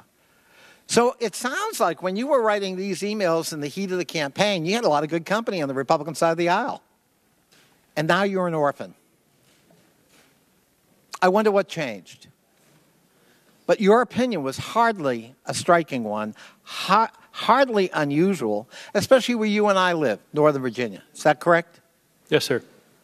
So your sin of writing an email criticizing the candidate Trump and predicting he would lose was not an isolated kind of opinion. Is that correct? No, it was not, to my knowledge. And do you, under oath, confirm what the Inspector General, Mr. Horowitz, said? There's no evidence, your personal opinion notwithstanding, that in any way it tainted the ongoing criminal investigation led by Mr. Mueller. I do. That's your testimony, under oath. Yes. I thank you. And I'm so sorry for the treatment you've received here today. As a member of Congress, as a member of the Oversight and Government Reform Committee, I take no pleasure in watching this spectacle. Thank you, Mr. Strzok, for being here. The chair recognizes the gentleman from Texas, Mr. Poe, for 5 minutes. I thank the chairman, and I take no pleasure in the self-pity that you have shown the rest of us the entire day. I'm a former prosecutor. I loved being a prosecutor in the district attorney's office. And I spent 22 years on the criminal bench trying criminal cases, saw about 25,000 felony cases. And I saw a lot of people in law enforcement. But in our entire justice system, from the beginning to the end of the justice system, people are involved in our justice system. And those people, whoever they are, cannot be biased one way or the other. And it starts in a courtroom with the jury. Both lawyers spend a lot of time, including the court, talking to jurors about whether they're biased. Why? Because people who are biased or come across as biased, they're out of here. You can't serve on that jury. You cannot be fair. We don't let judges serve on cases if they have a bias. They are recused. Many times they just recuse themselves. They recognize there's a bias. And we don't let people testify unless the bias when they testify is allowed to be brought out. In other words, if a witness is testifying, let's say you, for example, both sides are entitled to bring out the bias for or against the, about the witness that is against the offender, let's use in that case. Because in our justice system, things must be fair and things must look fair. There must not be bias and there must not be a look of bias by anyone. That's the way our system works. Now, in my opinion, my opinion is not any better than anybody else's, but I have seen a lot of people over the years, kind of in the people business, judging people. And I have heard your statements today, and it seems to me that your own words have shown your bias. You say you're not biased, but we base things on evidence, not based necessarily on words. And your words to me prove your bias, your attitude proves your bias, your arrogance proves your bias, and I think your protesting too much proves your bias. But be that as it may, the scary part of that is not whether you're biased or not. The scary part of it is, well, what about other people in the FBI? What about people we don't know about that have the same attitude that you do about people who are being investigated by the FBI? That is what is scary, because people out here, the rest of us who don't get to work for the FBI or the Justice Department, we are concerned about our justice system doing the right thing for the right reason and making sure that our justice system is just. And part of the fairness and justice is that there isn't a bias for or against anybody as they go through the system. Now, based on what you said, I don't think I would ever allow you as a juror to be on a criminal case, ever. I don't know that the defense attorney or the prosecutor would allow you to be on a jury because your words are what we hear. Your protesting just seems to make those words more of a show of your bias. The comment that you're going to stop him in an email or a text or something, that not only shows your bias, that shows that you're going to act on your bias and you're going to stop President Trump. That's the way it comes across. The evidence comes across. So, how do you assure us that the attitude that you have shown us today of the text messages and all of these things that we've been talking about, how do we know that's not rampant throughout the FBI? How do we know that? Sir, what I would answer to you... Can you just answer that question? Yes. How do we know that there's not bias in the FBI in this particular investigation or other investigations? How do we know that? Sir, the way you do that is exactly what you suggested. You look to the evidence. You look to the actions of the men and women of the FBI in the conduct of their cases. You look to my actions in the conduct of the investigations. You have done, with others, a spectacular job of equating the word bias with personal political belief. And it's astounding how effective that's been. But you know full well they are not the same. The fact of bias Reclaiming my time. You'll have a chance to try to answer the other question that you're trying to answer. How do we know that the attitude that you have shown us to date, whatever you want to call it, you know, that Mr. Cohen wants to make a saint out of you. How do we know that the attitude you have today is not the same attitude of the FBI as they're investigating other cases? How do we know that? I'd ask that the witness be Time of the permitted gentleman to has answer the expired, and the gentleman may answer the question. hopefully without interruption. Sir, the way you judge that is what I said. You look at the evidence. You look at the acts. What FBI agents and analysts and everybody else do. You look at what I did.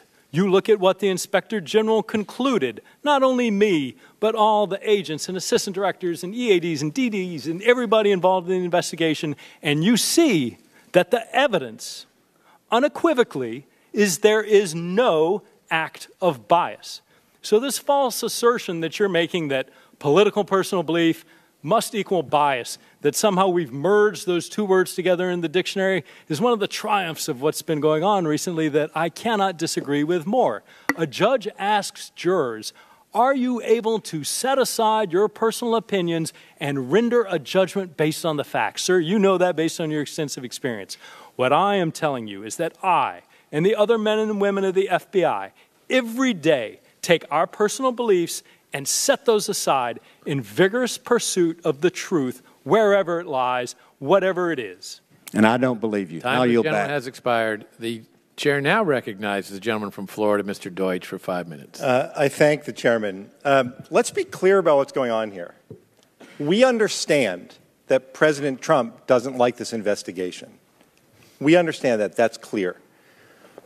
But what we've seen in this joint committee and in the Judiciary Committee meeting just a couple weeks back, with members of the House demeaning themselves by asserting that the Deputy Attorney General sat there under oath and lied. Today, repeated assertions that Mr. Strzok is sitting before us under oath, lying to us. The efforts to impugn the credibility not just of Mr. Strzok, but of the entire FBI. It's shameful, truly shameful. The depths to which some of my colleagues have plummeted in order to advance a narrative to support the president's opposition to an investigation, which is an investigation, as Mr. Strzok pointed out, and as too many of us seem to have forgotten, is an investigation into the Russians' efforts to destabilize the democracy of the United States of America?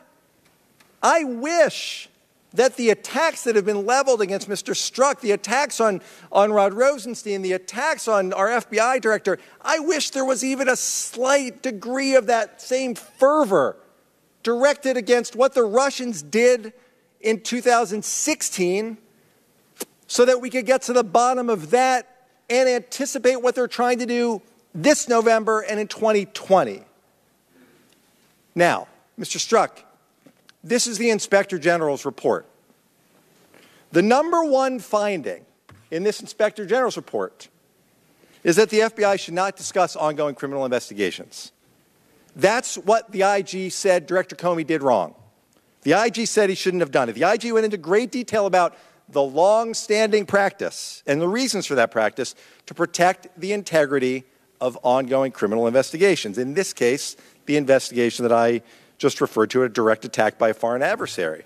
But listening to my Republican colleagues, it's almost as if they never read this report. Like you never bothered to pick it up.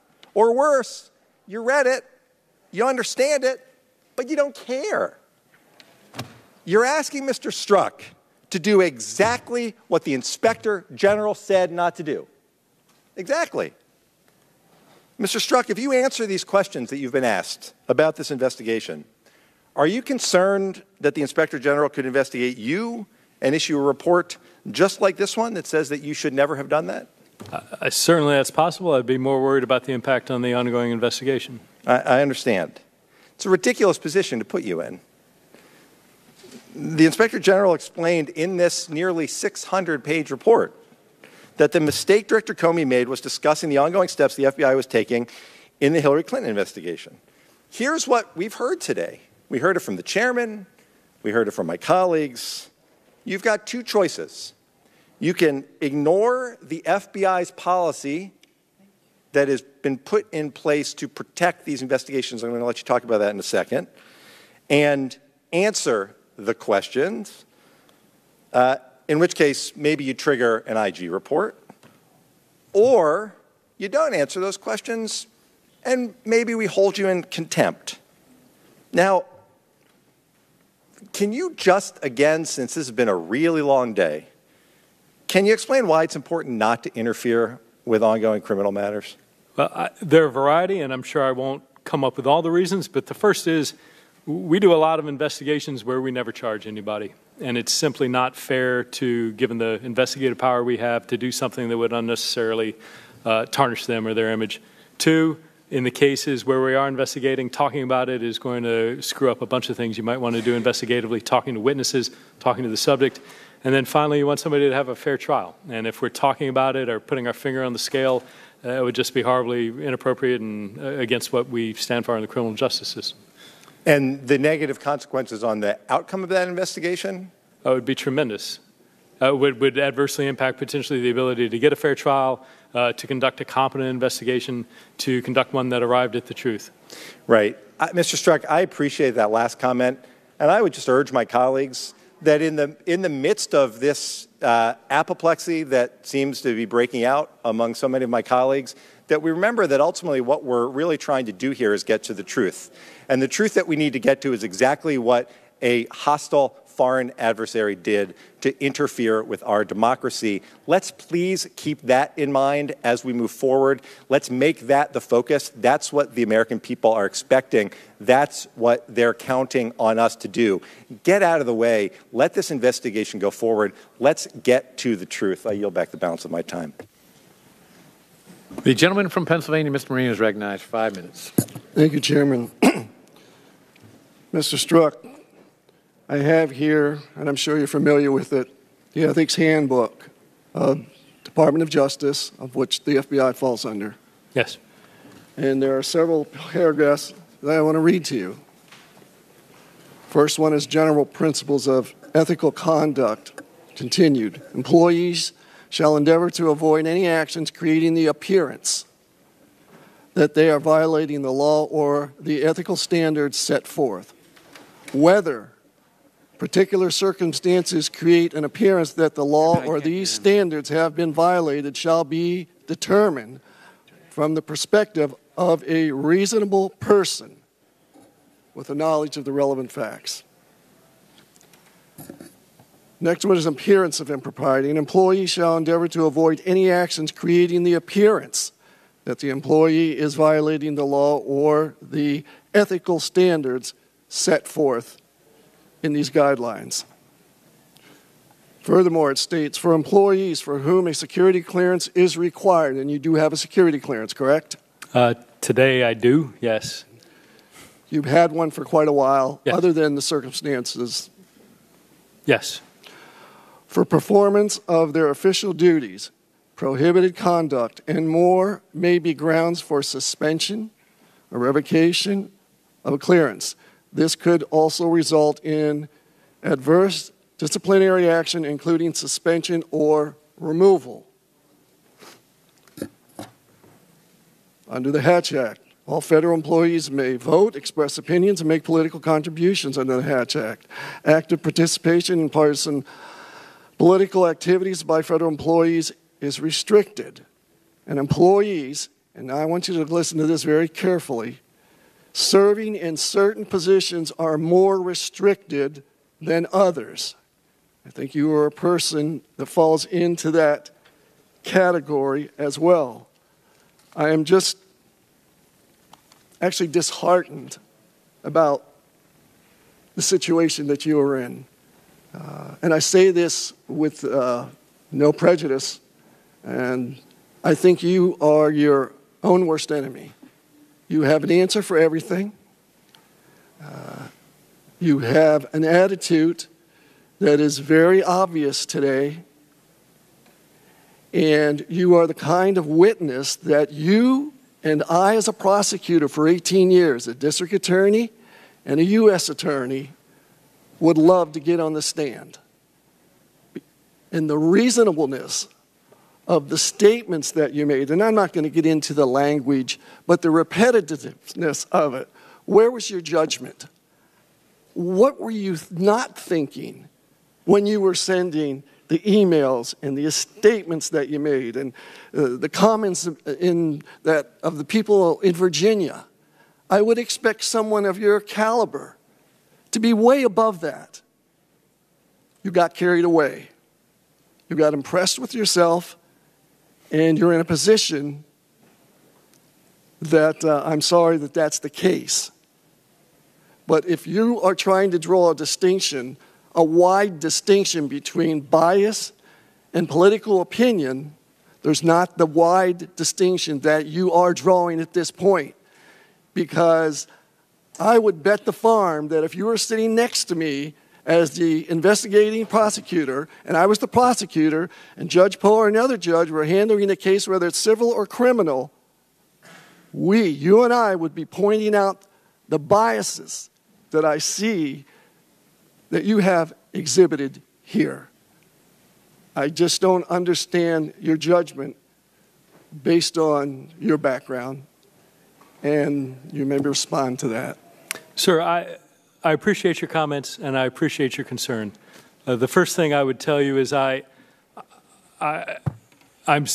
disappointed if you did not understand the amount of regret that I expressed from the beginning of my opening statement to the harm and damage that this has caused people I love and the institution I do understand that now, sir. I do understand, but it's in hindsight. And people like you and I that are here to protect the citizens, we should be thinking of this before. Congressman, without question, and I would absolutely agree with you that there are things that I regret in retrospect. And I hope that comes across today. I know a large portion of today has been combative in a way that has nothing to do with my sense of regret and remorse. I would draw, since you brought up the ethics manual, I would note in that manual, in further restricted employees, every FBI employee, many DOJ employees, other members of the intelligence community are restricted. But within that category, if you read that manual, citing the Hatch Act, it says, except for where otherwise prohibited, and that has to do with activities coordinating with a political party, employees may not only have political opinions, but they are encouraged to express them privately and publicly. Yeah. So, sir, well, I don't draw any disagreement with you about bias where it occurs. What I disagree with you and so many people today is that political belief does not equate to bias, and we always have to go to the evidence. If you can demonstrate evidence of acts of bias, well, then bias is there. But in the absence of any, and truly, the Inspector General, this committee, any number of other people have looked and looked and looked, and not a single act tells me it didn't occur, because really competent people have looked for it.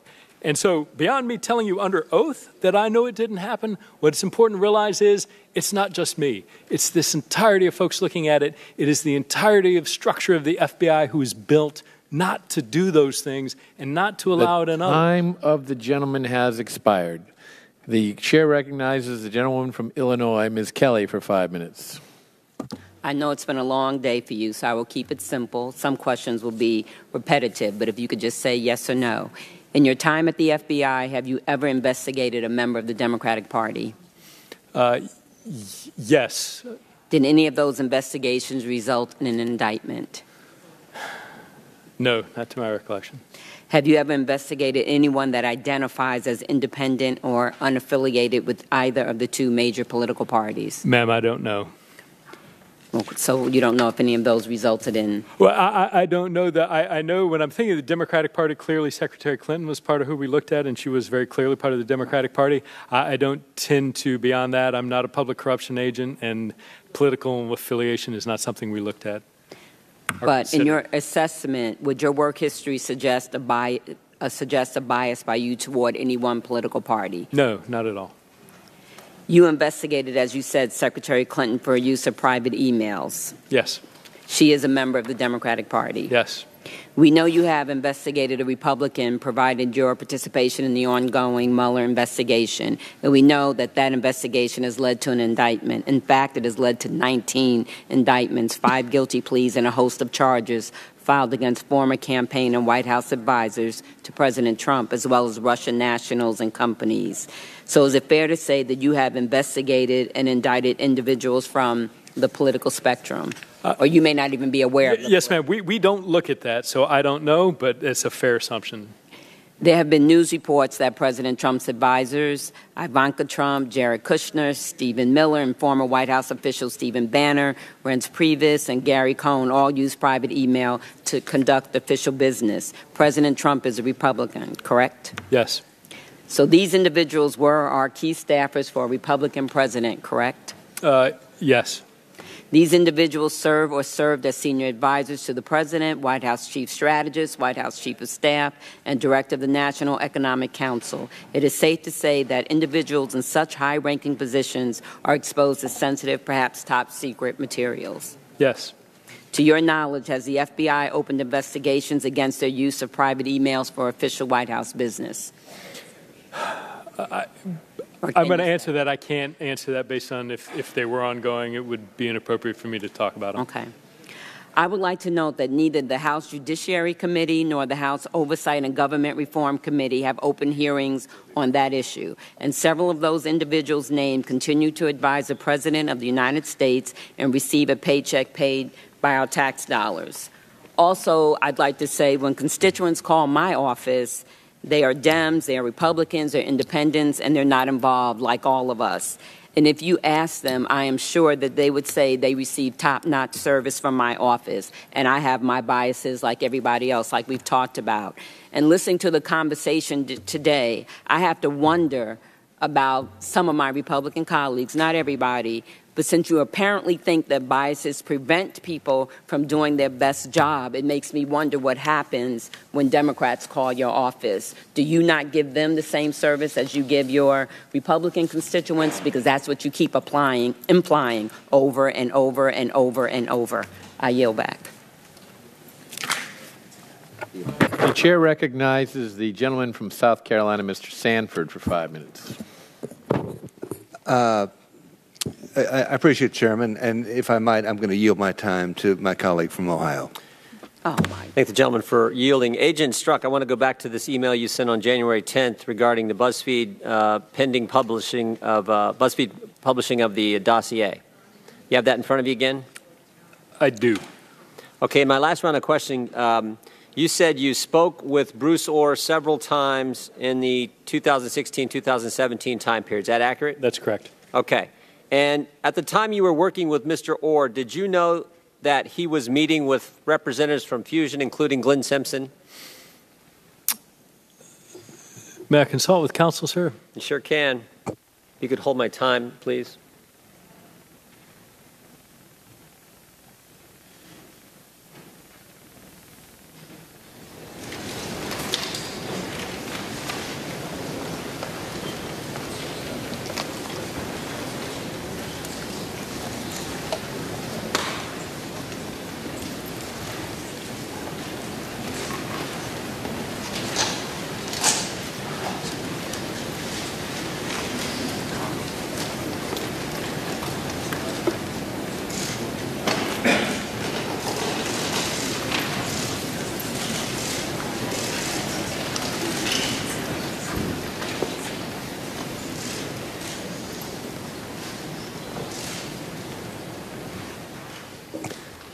Sir, again, I would like to answer your question, and it's a short and easily answerable question, but at the direction of the FBI, I cannot discuss the content of the operational matters that I discussed with Mr. Orr. I appreciate that, Agent Strzok. At the time you were meeting with Bruce Orr, did you know that his wife, Nellie, worked for Fusion?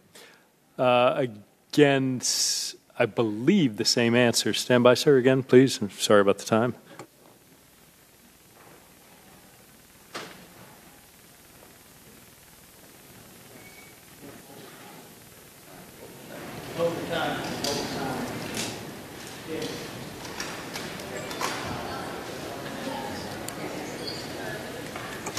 Sir, again, I'm sorry. I would like to answer that question, but at the direction of the FBI, because it relates to an ongoing operational matter, I can't. Let's go back to the email.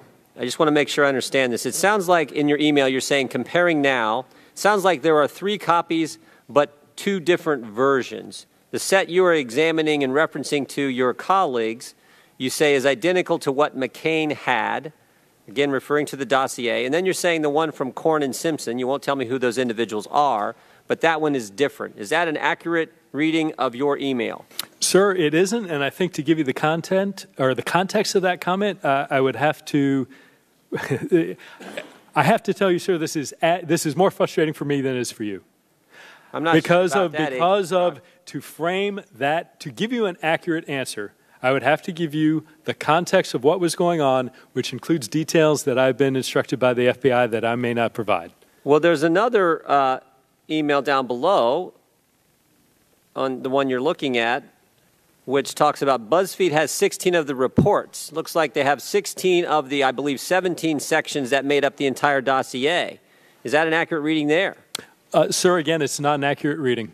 I would tell you what the FBI has told me I may say in answer to the dossier is that... Well, that's not an accurate reading. That's what it says. BuzzFeed has 16 of the reports. Well, sir, that is a literal reading, but understanding what that means would it require me to provide information that is beyond the scope of what the FBI has permitted me to tell you. Well, we'd sure like to know. I want to refer you to, I don't know that you have this in front of you, but this is the House Intelligence Committee's report. Chapter 6, there's a footnote on page 113, and it says this.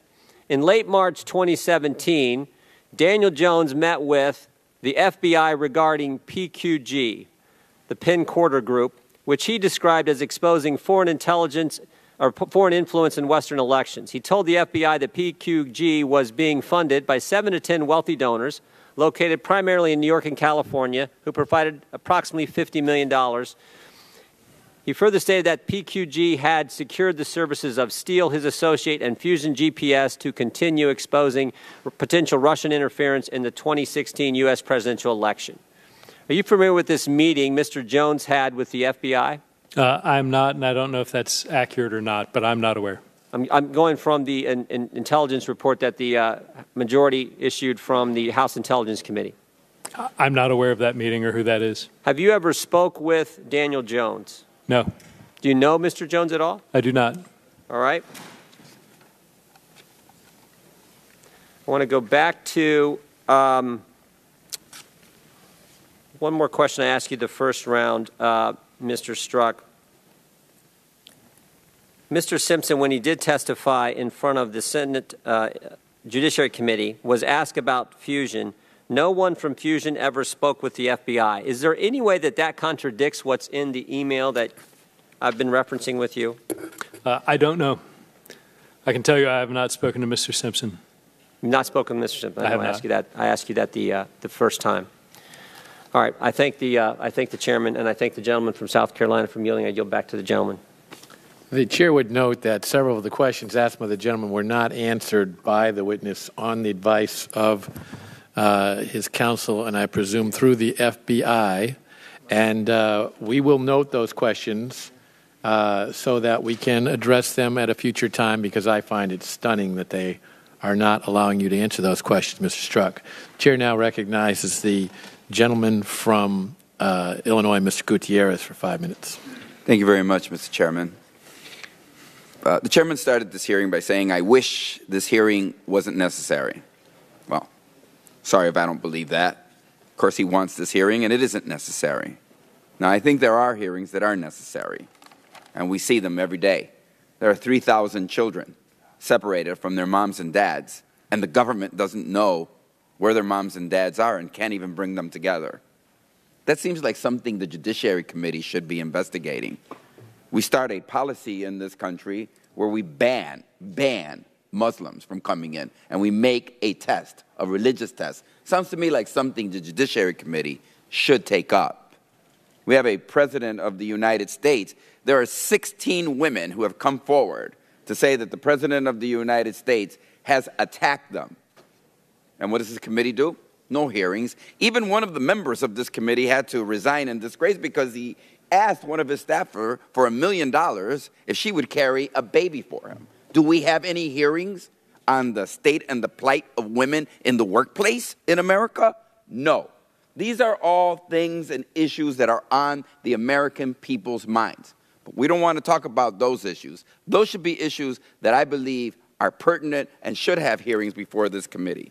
But what we want to have hearings is to bring Mr. Strzok here so that we can regurgitate and continue to say that he is lying and that he is biased and somehow he corrupted the investigation to the point that we can't believe Mr. Mueller, that we can't believe Mr. Rosenstein, that we can't believe the new FBI director who was appointed by the current president of the United States, and that we should abandon. My members on the other side, if there are two people that are thrilled and excited today, there are two people. The folks over at Fox News and at the Kremlin, because they both worked on one thing, electing President Trump, President of the United States of America. They've got to be overjoyed today at the Kremlin, and they've got to be applauding. And watch the newsreel tonight, because a lot of this today is simply what? Auditioning for Fox News, and of course, at the clapping at the Kremlin. I never thought I would see a time that the Congress of the United States would do the work of destroying. Because what do we know?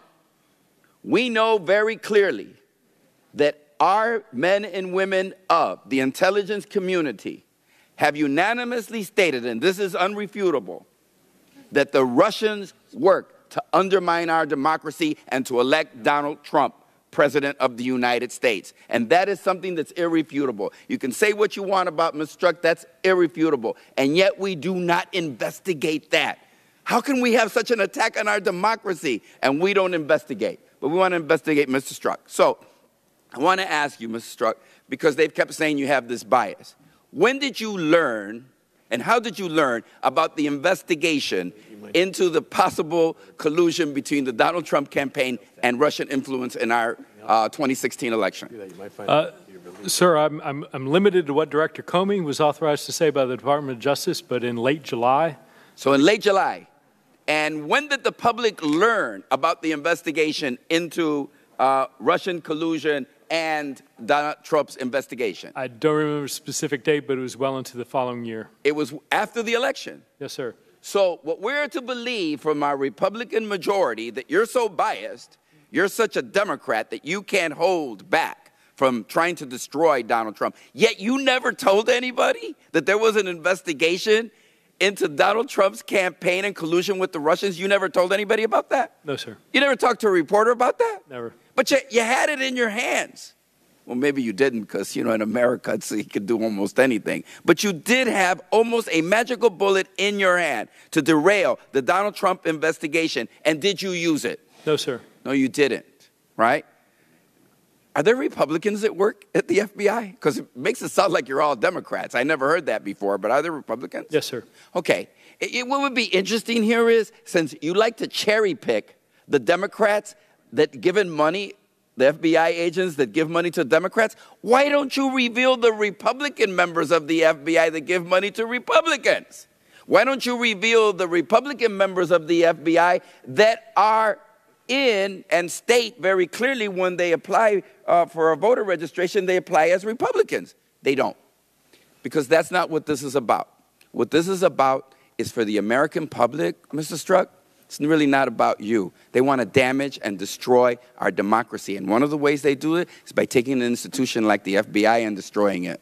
And that, I think, is really regrettable. Okay, Kremlin, another good day for you. You influenced the election. You wanted Donald Trump to win. You won that one. And now you want to destroy our institutions. Congratulations, Kremlin. And congratulations to everybody that's helping them. Gentleman from Illinois yields back. The gentleman from Tennessee, Dr. Desjardins, is recognized. Thank you, Mr. Chairman. And I just have a couple of questions for you, Mr. Strzok, and I'd like to yield the balance of my time to Chairman Gowdy. But in light of the last round of questioning, it's fair to say that you wanted to stop President Trump from being elected, in your own words, didn't you? No, sir. That was my expression that I had a preference not for candidate Trump to be president, but that I did not and would not. Did I not hear you read your own text correctly, that you would stop him? You would stop it? No, sir, you misunderstood or misheard me. I said that my sense, not recalling writing that text, was that the American populace wouldn't elect you don't president. like Donald Trump, do you? Fair to say I'm not a fan, sir. Yeah. And were you the only one who could have done the job you're doing, or were you the only one that could have led this investigation in the FBI? Sir, it was logical, and given that I was number 2 in counterintelligence, that I would have a role in this investigation. But no, there are very qualified folks in the FBI. DADs, there are not that many at my level. So in retrospect, then, should you have recused yourself in this case? Absolutely not, sir. You don't like this man. You didn't want him to become president. You had several very disparaging text messages with your friend about this, but yet you didn't once think that maybe somebody else should take this case. No, sir, and I'll tell you what, there are times where I didn't particularly care for Secretary Clinton, and I investigated that absolutely as objectively and aggressively as I did any other investigation. So no, I don't think recusal was at all merited. Okay. Well, that's the one thing I've struggled with here today, listening to your testimony, because I do think a man in your position and power and the respect you should have, or that people should have for you because of your position in the FBI, that you would have stopped to think that maybe there was somebody that could do a better job that didn't have such disdain for this president. You claim to be such a patriot, but once he was elected, you continued to do this. And I think that you have to accept that elections have consequences. But I'll yield the balance of my time to our chairman. The gentleman yields. Agent Strzok, now I'm confused because I thought on that August 8, 2016 text that you did not recall typing it. And then you said that you recalled it was late at night, and that somehow mitigated the content of what you typed. So do you recall it, or was it late at night? And what else do you recall about the timing of that? Mr. Chairman, I think my recollection and statements have been consistent across the board. I don't remember typing it. It was late at night. My sense was I can tell you what it was not. It was not a suggestion that I or the FBI take any action. Well, I'll tell you what, instead of us musing about what you meant, why don't we just go with what you said? Okay. So I would actually rather go with what I did. Well, that is, at the end of the day, that is. We'll get to that. We'll get to that in a second, I promise you. No, he's not. We'll stop it. And I think you've agreed that it was his candidacy, right? Or his election. I don't think, again, not recalling writing it. His candidacy, his election, I don't recall writing it. I'm not sure what it means. And what do you mean by stop? Stop it, again, my sense, looking at the context, was that there was no way, coming off the heels of insulting the Khan family, that the American and all the other statements that had been made in the comparison of genital size during a debate and everything else, that there was no way that the American population was going to elect this man. So my sense was this is a off-the-cuff, hey, don't worry about it sort of comment. And if you look at the next day when I send a text saying, hey, what was that? It's clear there is no conspiracy, there's no meeting of the minds, there's no suggestion of actions. It was merely a one-off comment. And of course, it's about a week before you use the word we again in connection with an insurance policy to make sure that he was not elected president. And then we get to the day Mueller was appointed special counsel, day after. Let's go through this one again, see if it rings a bell with you. Who gives a F, one more AD, an investigation leading to impeachment with a question mark? Why are you talking about impeachment the day of special counsel's appointment? Well, sir, and while you're thinking about that, let me give you a few other options you could have said. An investigation leading into indictments against Russians, an investigation leading to better election security, an investigation leading into a robust response to what Russia tried to do to our country. But you didn't say any of that, Agent Strzok. You went straight to impeachment. Do you know how impeachment works? I have a general understanding. How does it work? Sir, my understanding is limited to that is something done by the Congress, that there are articles of impeachment, and the procedure by which that occurs, I am not an expert. Well, let me ask you this. Do you have to be a sitting office holder to be impeached? Sir, I don't know the answer to that. Well, I actually do. And I will take note that you never once used the word in connection with Secretary Clinton, did you? Sir, I did not, no. No, you didn't. If you did, we don't have it.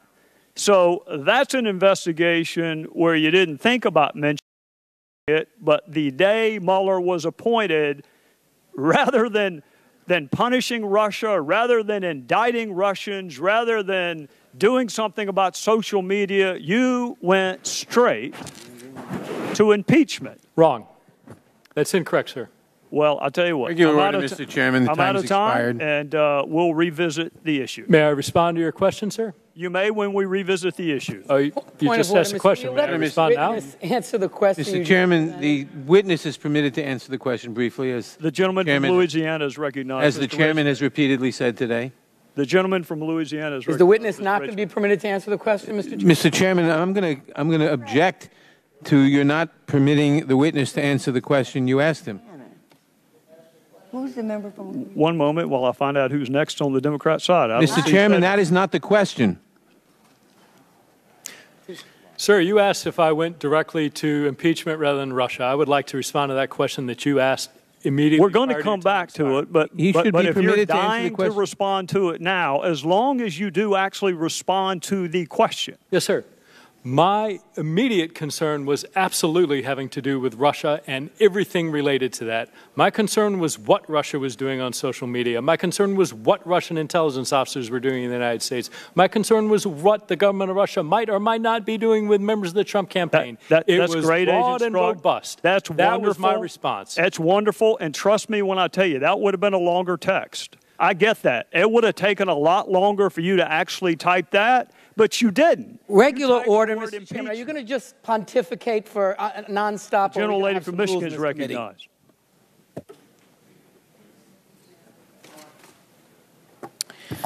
Thank you. Mr.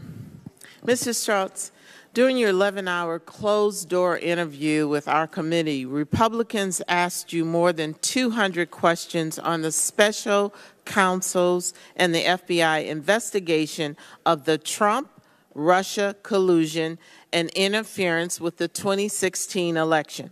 At one point, you described how the special counsel's investigation had, and I quote, credible allegation that the government of Russia had offered assistance to elements and matters of the Trump team on the election. Is that correct? I believe so. I don't have a copy of the transcript, so I will. And subsequently, Rep. Meadows followed up with this question. He stated, and I quote, there was evidence that Russia was trying to do it. There was no evidence the other way around. Do you recall that? I don't remember that specific exchange, ma'am. You told, and I'm going from the transcript. And I'll You accept your told Rep. Meadows that you understood his question but could not answer in an unclassified setting. It appears from your transcript, sir, that you interpreted his question as, quote, whether or not there were any reciprocation of that by members of the Trump team in offering their assistance back to Russia. You later continued to explain, and I'm quoting from your transcript, as whether or not there was information about whether elements of the Trump campaign were themselves engaging in that. I can't answer that in an unclassified setting, and furthermore, I don't think the FBI or special counsel would want me commenting on ongoing investigations. So just to be clear, the question of whether the Trump campaign was trying to collude with Russia calls for a classified response, and a response that would involve information that's part of an ongoing investigation. Is that right? Yes. Thank you. I certainly would not want you to reveal any classified or sensitive investigative information in this setting. We have repeatedly gone back and forth with that, and I don't understand why we have to repeat things repeatedly to such an intelligent group of people. Back in March, Chairman Gowdy stated on national TV, and I quote, "And if you believe, as we have found, that there's no evidence to collusion, you should want Special Counsel Mueller to take all the time and have all the independence he needs to do his job." Chairman Gowdy also stated, and I quote, "When you're innocent, if the allegations of collusions with the Russians, there's no evidence of that, you are not innocent of that. Act like it." If President Trump and his allies want us to believe that there's no collusion with Russia, and that's what this is about, I would suggest that they take Chairman Gowdy's recommendation and begin acting like it. And I yield back my time. The gentlelady yields back. The gentleman from Idaho is recognized. Thank you, Mr. Chairman. In your opening testimony today, you stated that, quote, "Not once did my personal bias interfere with my judgment. There's no evidence of bias in my professional actions." Close quote. Okay, let's explore that statement for a second. Can you please define, because I'm really confused, can you define, what's your definition of bias? I think, sir, bias depends on the context in which you're talking about. With regard to political opinion, that is allowing your beliefs to get in the way of the honest, independent pursuit of facts. So allowing your own beliefs to get in the way of your actions. Of your honest, right, of your honest, okay. Of the honest, open pursuit. Please give me an example of a situation when bias would interfere with your professional judgment. It's difficult to answer a hypothetical. I'm not going to interview a witness. I am going to destroy evidence. I am going to prevent somebody from taking an investigative step. I'm not, it's a difficult hypothetical. Has there ever been a time when your professional actions or you believe that you had bias, that you needed to move on from an investigation at any time? No. No. Has there been a time in your career that you recused yourself from a professional action? No. Okay. So you'll be surprised, but I actually believe that the Russians tried to destabilize our economy, our way of life, our government. I think they have been doing it for a long time. I'm curious if this is the first time that Russia tried to interfere with an American election. I'm aware of times where they, going back to the 60s and 70s, where they planted evidence, where they were seeking to introduce items of information that were false in newspapers. I'm not aware of any direct outreach to members of a presidential, either the candidate or his immediate team. Did they attempt to interfere in the 2012 elections? I'm certain they did, yes. Yeah. So do you recall when President Obama telling Russian President Medvedev that he would have more flexibility to negotiate on issues like missile defense after the 2012 election? I don't remember that, sir, no. He said that in a hot mic. Why wasn't that investigated? Sir, because one, there were no allegations to my knowledge. Again, I was not in the position. This is the President of the United States telling the Russian president that he was going to have more flexibility and he was going to do certain things. Do you recall during the debates when President Obama objected to candidate Romney that the 1980s are now calling to ask for their foreign policy book, the Cold War is over? Do you remember that? I don't, but I believe Okay, so you were not interested in Russian interference with our elections in 2012, but you were interested in Russian interference in 2016. That's not true, sir. And you were not interested in the actions of a president who was saying that Russia was no longer a foreign power that we needed to be concerned about. Sir, I disagree with that statement. Well, you don't even recall those statements, so I don't know how you can disagree with them. You were characterizing my interest in their interference, and I can respond to that if you'd like. That's fine. How can you assure the American people that you're not lying today? Because one, as I said before, I'm doing it under oath. I'm telling you, having spent 26 years putting on a gun, putting my life at risk for this country, I am not lying to you right now. So you're doing More it than under that, oath. sir, if you don't want to take my word for it, No, that's fine. I get people might be hesitant. Yeah. I would say, look at the record. Okay, look so at everybody who's worked with me. So let's look at what the record. the IG said, and that will absolutely confirm Today you that. stated that you don't mean it when you said Trump supporters smell. You did not really mean it when you said that, used the word impeachment. You did not mean it when you said Republicans were hillbillies. You were not telling the truth in those moments. No, I disagree with that, sir. I said I didn't mean it when I talked about people that you could smell the support or hillbillies. That was a poor choice of words that I don't believe. I did not say I did not believe impeachment. My explanation for impeachment was very different.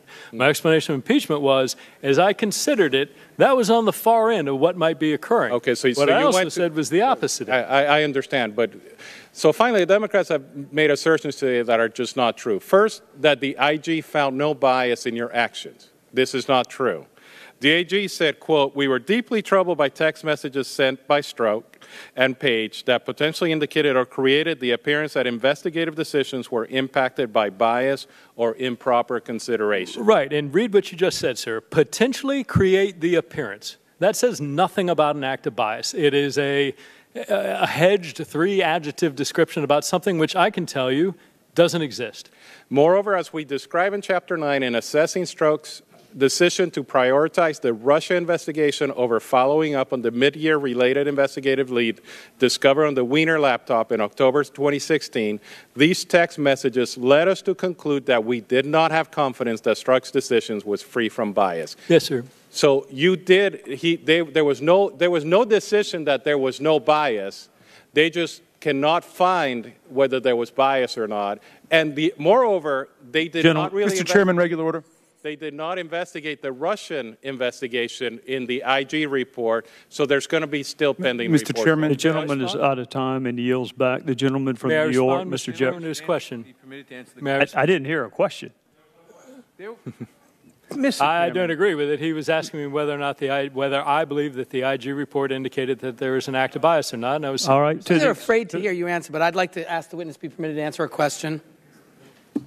May I respond, sir? Sure. Sir, let's look at the facts of that laptop. The facts of that laptop are within hours, literally less than 4 hours of learning of that laptop. I assigned agents to go and check in and figure out what to do. Mr. Chairman, that wasn't the question. Within a day, they had done so. And these were folks unrelated to the gentleman from Idaho has yielded back. If you want to give a short response to a question he does not believe he asked, you're welcome to do it, but just keep it short.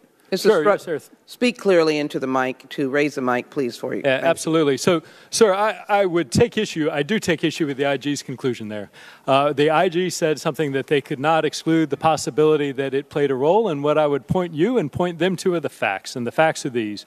Within hours of learning of the Wiener laptop, I assigned very seasoned supervisory agents and subordinate agents and analysts to follow up on that. And within a day of getting that information, they had gotten in touch with New York, determined that New York had not completed the processing, and that they were going to get back together when that occurred. So the notion that anything was backburnered is belied by the facts that literally within 24 hours of learning of that information, I had assigned people who, by the way, had nothing to do with the Russia investigations to follow up on the matter. All right, you've been given a chance to answer. The gentleman from New York is recognized. Mr. Strzok, the investigation into possible Trump-Russian collusion in the 2016 election has resulted in 23 indictments, correct? I don't know the number, but it's sizable. It's resulted in 18 individuals who have been indicted, true? Again, I don't know the numbers, but I'll... 3 corporate entities have been indicted in connection with the Trump-Russian collusion investigation, correct? I'll accept your representation. I don't know. The investigation has identified at least 75 different criminal acts, correct? Again, sir, I haven't tallied them up. There have been 5 guilty pleas, true? I believe that's correct, sir, but I'm not certain. Trump's campaign manager, Paul Manafort, has been charged with conspiracy to defraud the United States of America, correct? He's been charged. I don't know the specific crimes. He's sitting in jail right now as a result of alleged witness tampering, correct? Yes, sir. Trump's former national security advisor, Michael Flynn, has pled guilty to lying to the FBI, correct? Yes, sir. Trump's deputy campaign manager, Rick Gates, has been indicted for conspiracy to defraud the United States, correct? Sir, he's been indicted. I don't know the charges. George Papadopoulos, a former Trump campaign national security advisor, has pled guilty to lying to federal investigators about his contacts with Russian spies during the campaign, true? Certainly with Russians, I don't know how to characterize those Russians. Okay, now the FBI publicly disclosed information about the Hillary Clinton email investigation 11 days prior to the election in 2016, true? Yes, sir, I believe that's right. But the FBI maintained confidentiality about the Trump-Russia criminal investigation during the entire duration of the Trump presidential campaign, correct? Yes, sir. So if you really wanted to stop Donald Trump from becoming president, you could have revealed the criminal investigation into the Trump campaign to the American people prior to the election, true? Yes, sir. Mr. Strzok, you are before this committee for one reason: to serve as a monumental distraction. There is a criminal investigation into the Trump campaign and possible crimes related to the 2016 presidential election involving collusion with Russian spies to sell out our democracy and hijack the presidency. My colleagues in the cover-up caucus don't like that criminal investigation, and therefore they need to identify a villain. Mr. Strzok, tag, you're it. Here's what's so ironic about that characterization.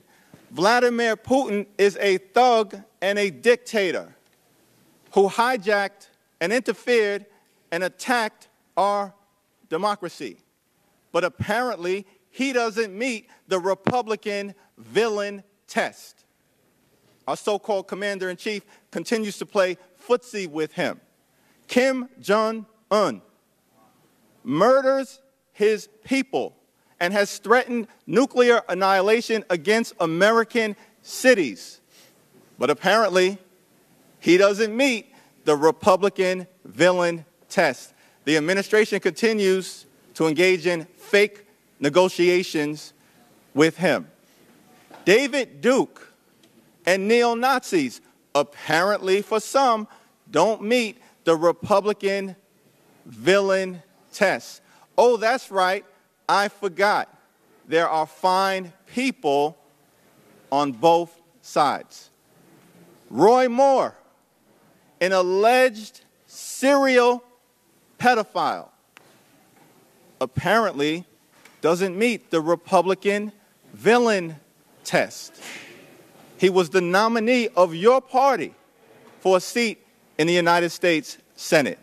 But we're supposed to believe that Agent Peter Strzok, a former Army officer who has served the FBI with distinction, yes, made some mistakes, is the gravest existential threat to our democracy. How dare you lecture us about villains when your party continues to turn a blind eye to that parade of degenerates that I just listed?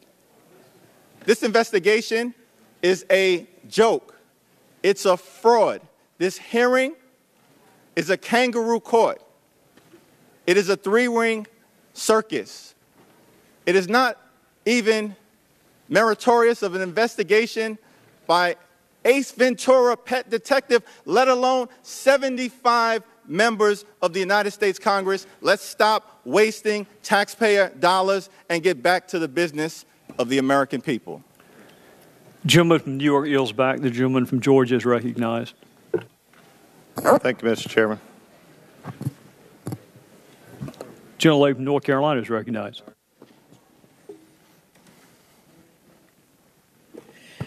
Thank you, Mr. Chairman. I would like to yield my time to you. Thank the gentleman from North Carolina. Agent Strzok, on March the 14th, 2017, I think we're, a couple of months into the presidency? See if you can recall this text that you received. Finally, 2 pages away from finishing ATPM. Do you know the president resigns in the end? What is ATPM? I believe it's a reference to the book All the President's Men. All right. Do you recall how you replied? Generally, I feigned surprise and said something to the effect that we should be so lucky or fortunate. No, it was lucky. Lucky in what way? Sir, that he would resign as president. You wanted him to resign 2 months into his presidency? Sir, my sense was, in a personal belief, that I was not pleased with the direction and things that were being done with the presidency. I thought you trusted the American people. I thought that was what you said in August of 2016, that the American people would stop him, and then they didn't stop him, and here we are in March, all of a sudden not trusting the American people anymore. Sir, I utterly trust the American people. What I worry about is when the government of Russia puts their fingers on the scale and causes the will of the American people to be something other than America electing How many indictments have there been of Americans for collusion with Russia? Sir, I couldn't answer that question. Sure you could. Well, when you worked on the investigation. When you say that, first, you know full well, sir, collusion is not a crime. I don't know where that term came from, but well, you're right. It's not. It's not conspiracy, coordination, collusion. A lot of people use those words in the same way. How about we say conspiracy? Sure. How many Americans have been indicted for conspiring with Russia to impact the 2016 election? None, to my knowledge. Yet. And we'll be happy to get Mr. Nadler as a witness at next week's hearing if he wants to help you answer that. So you wanted President Trump to resign 2 months into his presidency. No, sir. I think I read that text as a snarky comment about a book that was being read and a comment made. It is a conversational text exchange. It is not a written expression of a desire for something to occur. Well, maybe I missed it. Well, help me. God, that we should be so lucky. Yes, sir, and I think you would accept as a very intelligent, sophisticated man that people frequently speak when they're texting or in conversation. You'll say things that are hyperbole or exaggerations or not literal because that's just the nature of the way usually Agent Strzok, not when I was supposed to be dispassionately, neutrally investigating someone. I actually did not, but let's go. Let's go. We've already passed the who gives a F. One more AD versus an investigation leading to impeachment. And I think we've already established that there is a school of thought that you can be impeached even if you're not a current office holder. You can be barred from holding office in the future, but you did not engage in any impeachment analysis in your other 2016 investigation with Secretary Clinton. You saved all of that for candidate Trump. So I want to go to another text. You and I both know the odds are nothing. If I thought it was likely, I'd be there, no question. Now, this is the day after Mueller was appointed. When you said be there, are you talking about on his team? Yes, sir. I hesitate in part because of my gut sense and concern. There's no big there. So in addition to disappointing the hell out of my Democrat colleagues, that someone who was investigating Russian collusion didn't think there was any there, why would you be concerned? Why would you not be ecstatic that there was no collusion? Why the word concern?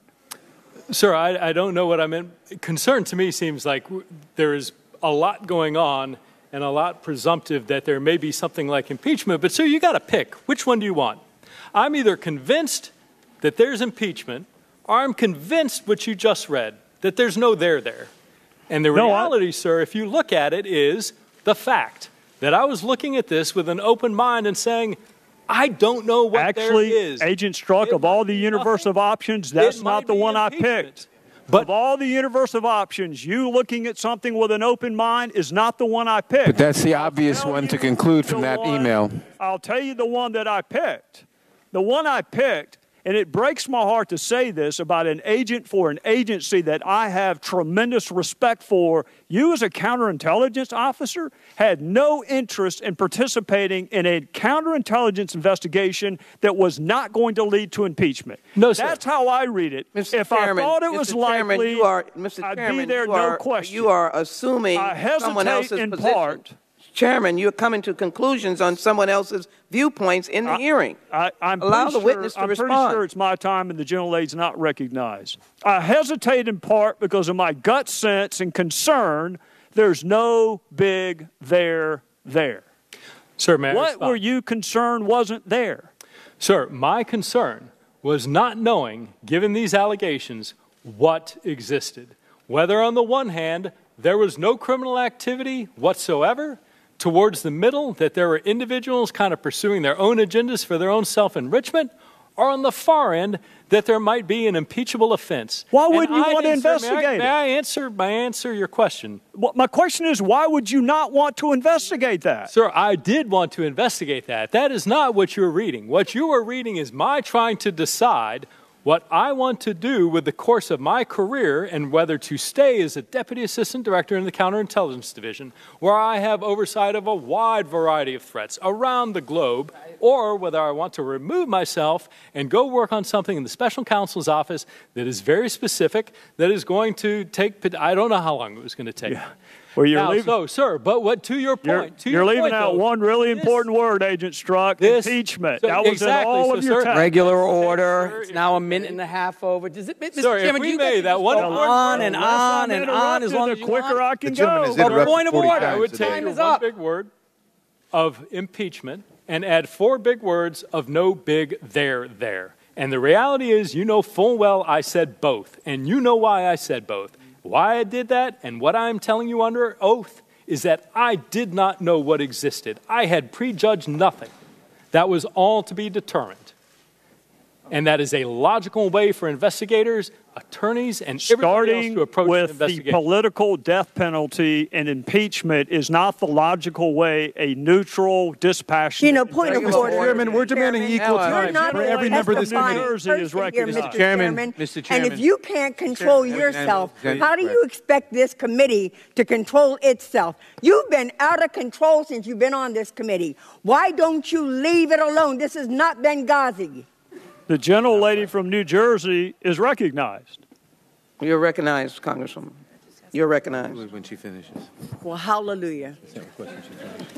First of all, Mr. Strzok, I want to thank you for your service. Secondly, Mr. Strzok, I think you made a big mistake by putting those text messages on your business phone, because then you opened up your personal phone, and here we are talking about this mess when it really isn't important. Because the other thing that I know, Mr. Strzok, is that even if you do have biases, you did not influence the outcome of this investigation. The IG found that the outcome of this investigation was predicated upon evidence and information. The other thing I know is that no matter how much you disliked Hillary and or Donald Trump, you didn't have anything to do with either one of them getting elected. You have nothing to do with the President of the United States disgracing this country every single solitary day when he embraces our enemies and sucks up, embraces our enemies and is disrespectful to our allies. You have nothing to do with the fact that the President of the United States has declared higher tariffs in the name of security to this nation against our closest friend and neighbor, Canada, but no one on this side of the aisle has opened their mouth You have had nothing to do with the president enriching himself with his emoluments and carving out opportunities for his daughter so that she's not negatively impacted with her brands in China, while this side of the aisle says nothing. You've had nothing to do with the fact that Puerto Rico is still underwater and without any kind of electricity in so many places, while this side of the aisle, that's a part of the Oversight Committee, has forgotten what its mission is. But nonetheless, you have been here and you have tried to answer their questions, and I have never seen my colleagues so out of control, so angry, and so desperate to protect a president that we all know is not fit to be president. So I want to leave you this opportunity. Is there any question on the table, Mr. Strzok, that you've been asked that you'd like to clarify? Because I can give you 2 minutes and 25 seconds to have your say uninterrupted. Congresswoman, I deeply appreciate that time. I do want, everybody's watching this and making up their own mind. And what I would tell you is, one, I'm sitting here telling you the truth. And two, independent of me, I cannot express to you my love of the FBI enough. The men and women who make up that workforce, their ethics, their integrity are unmatched anywhere in the world. And I think that's important, one, because it is who we are. Two, that none of them would accept any of the behaviors that are being alleged any more than I would accept it in him. And three, this entire exercise comes at a cost. We are doing things that are going to, in the future, tear down the underpinnings of what represent law and order in this country. And there is not a robust, thick wall there. I think people don't appreciate how tenuous the balance of the rule of law versus chaos is. And when we as a people engage in activity where we take institutions wholesale, whether it's the FBI or the U.S. intelligence community, and compare them to Nazis, we destroy things that, one, we may not see for years and years and years, and once we break those down, the amount of time it takes to fix is going to be tenfold. And I cannot stress enough that I ask all of you to take deeply your responsibility to maintain our system of government. Thank you, Mr. Strzok. I just need to say in closing, if anybody should be pissed at the FBI because you all helped this unfit man become president of the United States by not revealing to the people that he was under investigation in his campaign, it should be me. They should be applauding you, kissing you, and giving you all awards, because but for you, we would have had a legitimate president elected. I yield back my time. Gentleman from New York is recognized for unanimous consent. Mr. Chairman, as you are aware, under House rules, minority members have the right to demand a day of hearings to allow witnesses to testify on the subject of today's hearing. As you also know, during the course of today's hearing, the majority opposed Representative Swalwell's motion to subpoena Steve Bannon for testimony. On behalf of the minority members of both the Judiciary and Government Reform Committees, I am delivering a letter to Chairman Goodlatte and Chairman Gowdy, formally invoking our right to call a minority day of hearings so that Steve Bannon may testify, and I ask unanimous consent to insert a copy of that letter into the hearing record. Without objection. Thank Gentleman you. from Georgia is recognized. Thank you, Mr. Chairman. Mr. Strzok, I appreciate you being here. Thank you, and I will assure you I take this very seriously. But also, I want to, as you go in and look in, there's been a lot of talks about text. There's been a lot of talk about your bias, non-bias, your opinions, and your willingness to elaborate on that. I have some questions that will not require you to have to be elaborate or anything. They're going to be simple, straightforward questions, because as I've been looking through this and also talking to the current FBI director, the current Deputy Attorney General, and reading through some things have popped up that I think at least need some clarification. When was the last time you were subject to a polygraph? Approximately 2 or 3 years ago. 2 or 3 years ago. To your knowledge, have you ever failed a polygraph or found to be out of scope? I've never failed one. I was out of scope prior to my last polygraph. And that would have been at what time? You said 2 to 3 years ago. Could you be more specific? Sir, I think we can cut to the chase. I think there's an email that talks about people being out of scope for a polygraph, which generated my last polygraph. Oh, don't worry. We're going to be cut to the chase. Sir, it's so your January. time, so you want to go ahead and say it's January 2016 when you received a text or an email, correct? Sir, if that's the date, I'll stipulate to that. I don't have those dates. Okay, we'll take that as a stipulation. Has an examiner ever accused you of attempting to use countermeasures during a polygraph examination? Not to my recollection, no. You received your email in January, as you've stated, and you've stipulated to, that your polygraph was out of scope in January 2016. To your knowledge, how long was your polygraph out of scope? Sir, I don't know. I recall it's the penultimate, the second to last polygraph I had was when I was a supervisor at Washington Field Office, which would have occurred somewhere between 2008 and 2011. My understanding of what out of scope means for the FBI is that polygraphs have a kind of 5-year span of effectiveness or validity. We had several people we were trying to, including me, trying to get read into a particular intelligence compartment.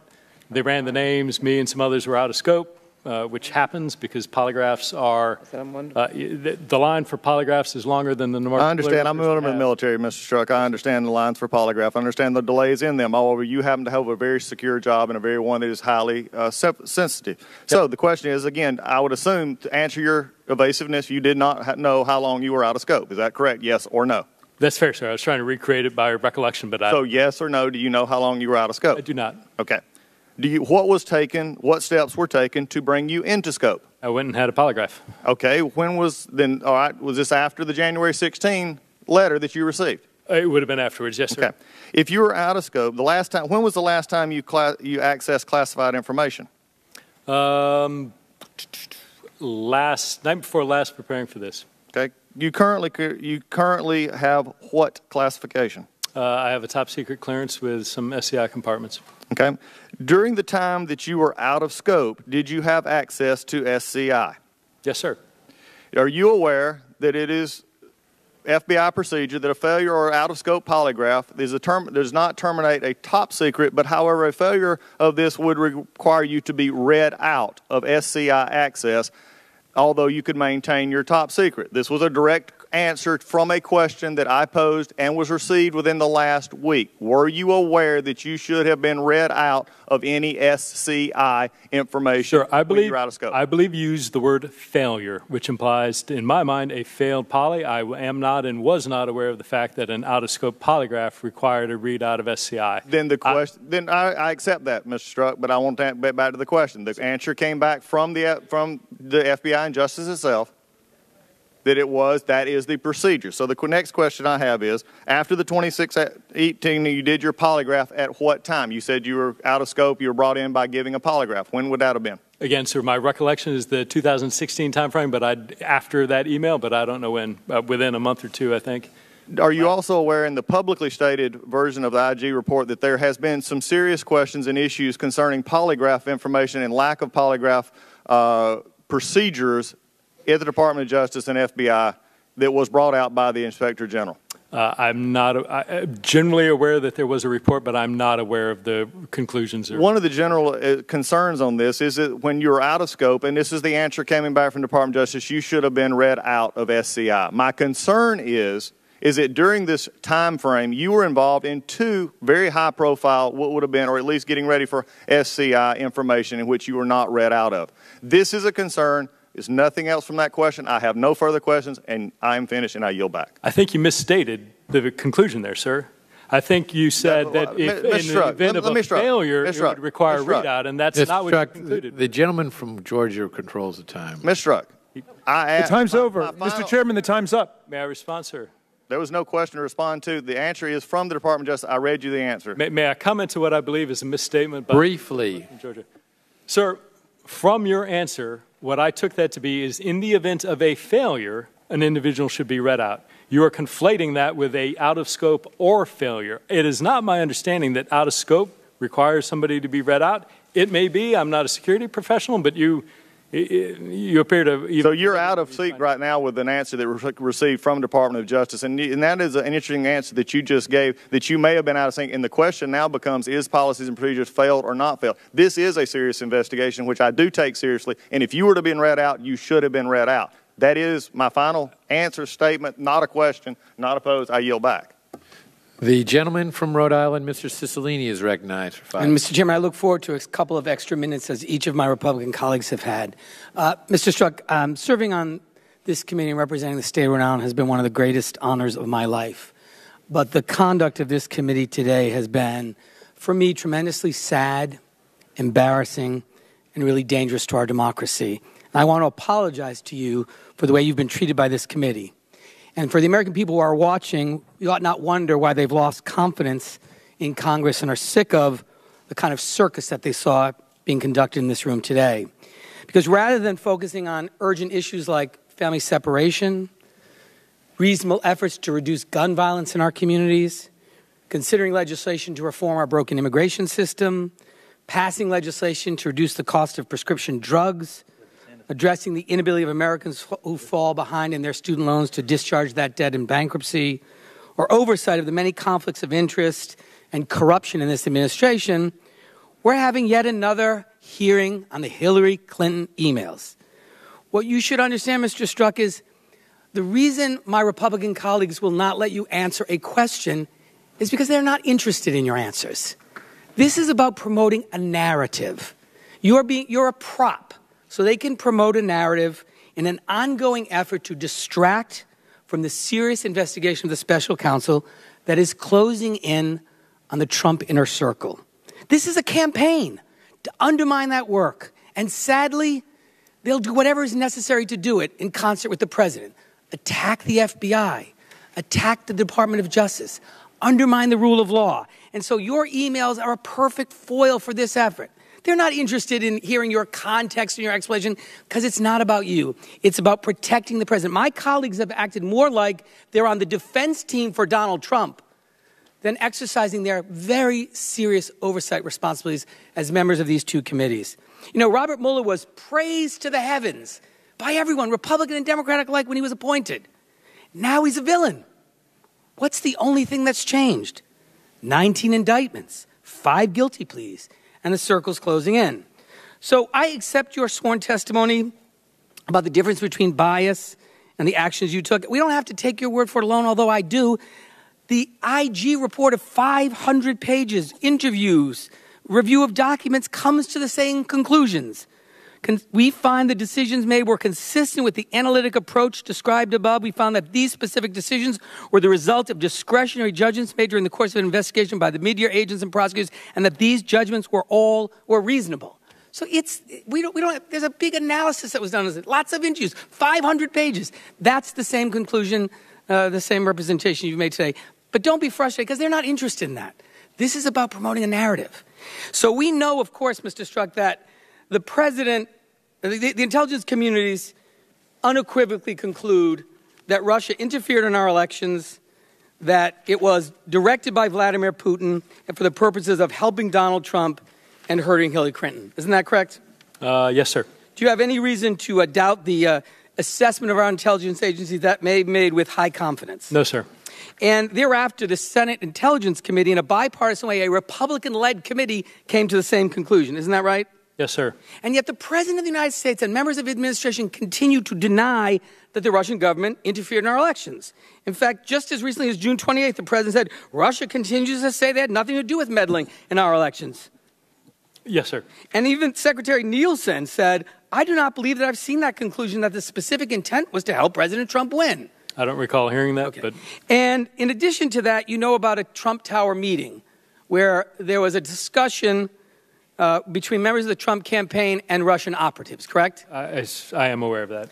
And the president Sir, I would not characterize it one way or the other as Russian operatives or not, but I'm aware of them. Okay. And in that meeting, there was a discussion about some dirt that the Russians had on Hillary Clinton, correct? Media reporting has indicated that. And the president then issued a statement in which he lied about that meeting and said it was about an adoption discussion.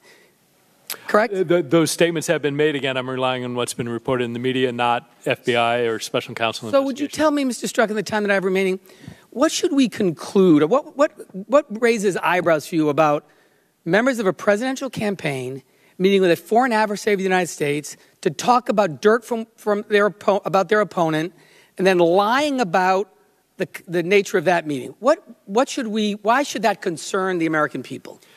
Sir, I don't want to comment on any specific fact pattern or anything that relates to an ongoing investigation. So I hesitate, and I don't want to do that in this context. Okay, thank you, Mr. Chairman. I'd just like to note for the record, we've had 0 hearings on Russian interference in the American presidential election, 0 hearings in this committee about our efforts to secure our democracy and secure the elections coming up in November. We've had hundreds of hours devoted to Hillary Clinton's email. This committee has failed in its responsibilities to secure our elections, which is a responsibility we have to the American people. And then when we finally have an opportunity to raise the issue, instead we're going to talk about Hillary Clinton's email. Shame on all of you. Time of the gentleman History has is going to judge expired. you very harshly for this behavior. The chair recognizes the gentleman from Florida, Mr. DeSantis, for 5 minutes. Thank you, Mr. Chairman. Mr. Strzok, you've defended your actions, said that you did not evince bias, that your actions weren't motivated by bias, but the Inspector General disagreed. When he asked you about the insurance policy text, the will stop it text, you provided an explanation similar that you did today, and he found your explanation to be unpersuasive, and you're aware of that, correct? I'm not aware of that with regard to that text. Well, he did. He testified when we had him in here in June in response to my questioning. He also said that your explanation for how you handled the Anthony Weiner laptop, you delayed, you didn't take action initially. He said your explanation for that, and he did note that in the report, was not persuasive. You're aware of that, correct? Sir, I'm aware of facts rebutting that he has rebutting that specific assertion. Well, he testified to us that he was not persuaded by your explanation for why you focused on the Trump-Russia collusion and you let the Weiner thing sit. And then he testified in front of our committee that it was reasonable to infer that your actions involving Weiner's laptop, the fact that you didn't pursue that aggressively, that it is reasonable to infer that it was because of the bias that you evinced in those text messages. Are you aware of his testimony with that? Not specific to that, but I'll accept your representation. Yes, and I think it's important to show while the IG report said the Clinton charging decision was not necessarily due to bias, he said that the Weiner is absolutely a fair game to infer that, and then they're obviously continuing to investigate the genesis of this Russia interference case. Do you also know that Rod Rosenstein on June 28th, when he testified in front of this committee, he said you were biased? Are you aware of that? I'm in not response aware of that. to my questions? Yes, he did.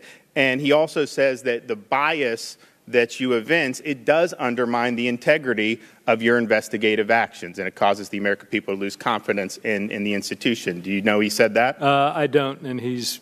Well, he did. So the idea that there's no bias here is not, I don't think your explanations have been credible, and I think that if you acted so appropriately, Mueller removed you from the team. You're now at Human Resources, which is obviously a demotion. And then you are now one of the subjects of an ongoing IG investigation, correct? No, sir. Your conduct is not being reviewed by Horowitz about what you did or did not do in the Russia collusion case. I'm unaware of being a subject of any ongoing IG. Well, I bet you your conduct is at issue there. Let me ask you this. You opened up the counterintelligence investigation on 31 July. Was that because of the George Papadopoulos information?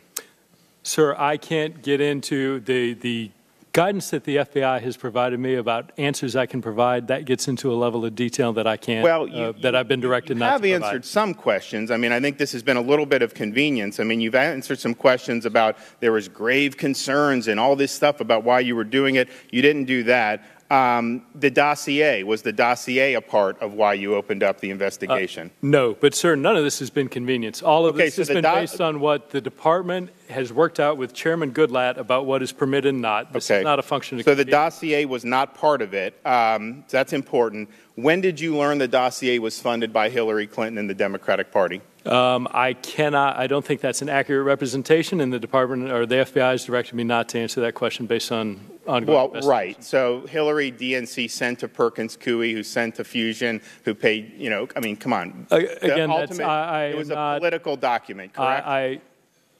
The latter's close. I cannot comment. The FBI has directed me to not answer that question. Would it be based fair on to say that the operational- dossier was, what would you choose? Is it a political document, opposition research, or is it legitimate intelligence? Sir, I would very much like to answer that question. Okay. I've been directed by the FBI that I may not get into that based on operational requirements or equities. So here's the issue I think we have. We see the bias that you did. Your explanations for why you said what you did, really aren't credible. We're trying to get to the genesis of why open up a counterintelligence investigation against the opposing party's campaign. I'm with you about focusing on Russia and holding them accountable, but you tried to rope in the other party's nominee. There was also a lot of bias, and then we can't get any answers to the questions of what the genesis of any of this was. And let me finish. May 18th, Chairman Gowdy mentioned, you say, look, my concern's that there's no big there. So this had been going on for at least 10 months. I think it was going on before July 31st. And there you are, Mueller's appointed, and you can't even identify any reason to suspect that there was collusion between Trump's campaign and Russia. There was no big there after 10 months. So that's the concern, is that somebody like you who said we'll stop him, who said we needed insurance policy, that you let that bias, you wanted there to be something there. You wanted it to be true, and that, I think, influence your actions. You can prove us wrong by providing us the information. I'd like the information on any type of informants pre-July 31st. I'd like the information on what you used to open up the counterintelligence investigation. I want to know whether that was any foreign intelligence involved or whether it was funneled through the State Department. These are all questions that if we just put those out and answer them, then a lot of us would be able to then make I think, American people can make a judgment. I'm going over my time. I yield back.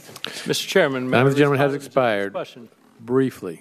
Sir, two things. You asked why I couldn't explain why a case would be open. I don't think that's accurate. If you look at Director Comey's statement when the Department of Justice had authorized him to say that the FBI had opened a case into allegations that the government of Russia had made an offer of assistance in the potential involvement of members of the Trump campaign, I cannot envision a scenario where that would not be a reasonable predication to open an investigation. Well, if it's Papadopoulos, that's not quite what they had. I mean, you didn't quite get there. I know Comey may have said that, but you didn't quite get there. So if it's Papadopoulos, that's weak. I think the characterization was that it was a credible source of information, stands on its own. I don't think anybody in this committee would argue that, one, it wasn't appropriate to open that, and two, that it wasn't absolutely fully predicated. We have questions about whether it was appropriate because we don't know the underlying information. And sir, we read in the New York Times from leaks that it was just because Papadopoulos said at a bar. The time of the gentleman has expired. That's the reason. I'm trying to respond. Regular order. Regular order. The chair recognizes the gentleman. Mr. Chairman, there's a second element of a question the gentleman.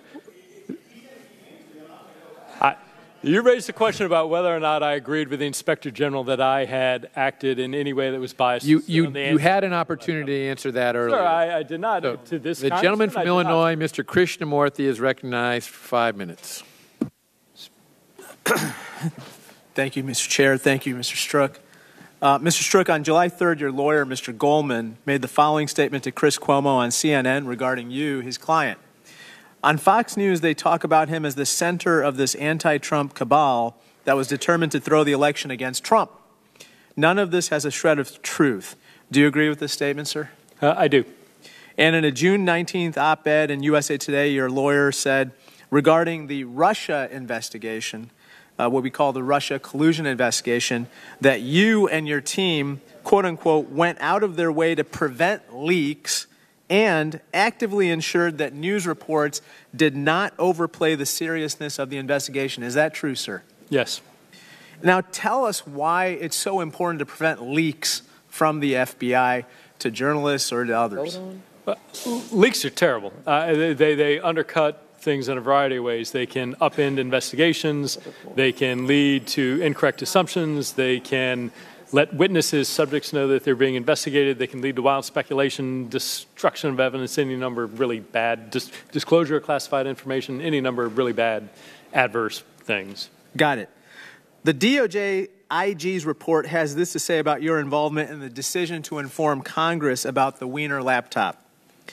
Quote unquote, Strzok explained that the decision to seek a search warrant for the Wiener laptop was known to many people beyond the mid-year team, and this raised a concern that this information could leak. Is this statement from the IG's report true? Yes. Now, could you unpack that for us a little bit? First of all, you said, according to the IG's report, that the search warrant for the Wiener laptop was known to many people beyond the mid-year team. Could you explain whether any of those people would be in the New York field office? So my recollection is that the investigation of the crimes against children case, Mr. Wiener was handled out of the New York field office by the Southern District of New York, or maybe the Eastern District. I think it was SDNY. And so the people to whom you're referring included people in the New York field office, correct? That's correct. And you had concerns about their actions if Director Comey did not inform Congress about this Wiener laptop. I did not have concerns about New York. My concerns were just general, that the more people who are aware of something, the greater chance that it leaks out somehow. But those concerns were not specific in my mind to New York. Okay. Let me ask you about this. In a report, in that same report, Attorney General Loretta Lynch recalls a conversation with then Director Comey in the final days of the 2016 election. Quote unquote, he, referring to Comey, said, "It's clear to me that there's a cadre of senior people in New York who have a deep and visceral hatred of Secretary Clinton." And he said it is, quote unquote, deep. Were you aware of this concern? I was aware of certainly some of the press reporting and some people expressing that concern, yes. Was one of those people Director Comey? A person having that concern? Yes. Yes. Could you explain to me a little bit about that and how that, in your view, affected the revelation of the warrant for Wiener's laptop?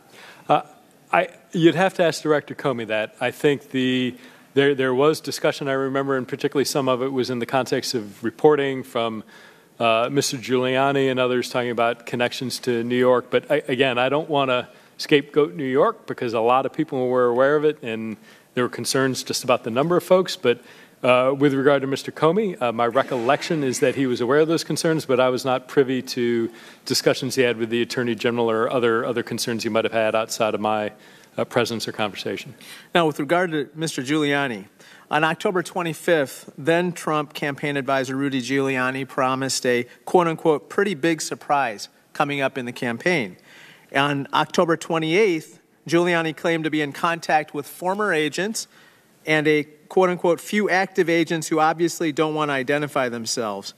Let me make sure I have this right. There was a concern that there is a deep and visceral hatred towards Secretary Clinton in the New York field office. At the same time, Mr. Giuliani says that he's having contacts with agents, active agents. Can you give us your take on this and your comments on this particular issue? I recall that comment. I recall it caused me a lot of concern. And why? Why did it cause you concern? Because while it's certainly possible that Mr. Giuliani is exaggerating or engaging in some sort of puffery, the reality is that also given the things that were going on, given the timing that the laptop was there and he was talking about that in the context of a big surprise, it caused me great concern that he had information about that. In other words, he should not have had. That he should not have had. Correct. Through a leak? Through an unauthorized disclosure, sure. Leak, yes. Thank you, sir. The members are advised that there are votes on the floor of the House. How many? 4 votes. So, Mr. Strzok, you probably have a good 45 minutes to.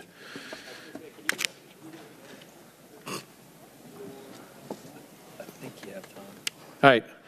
Members are advised that this will be the last one, so if you want to head to the floor for votes. But the chair recognizes the gentleman from Kentucky, Mr. Massey. Mr. Chairman, I yield my 5 minutes to the gentleman from Ohio, Mr. Jordan.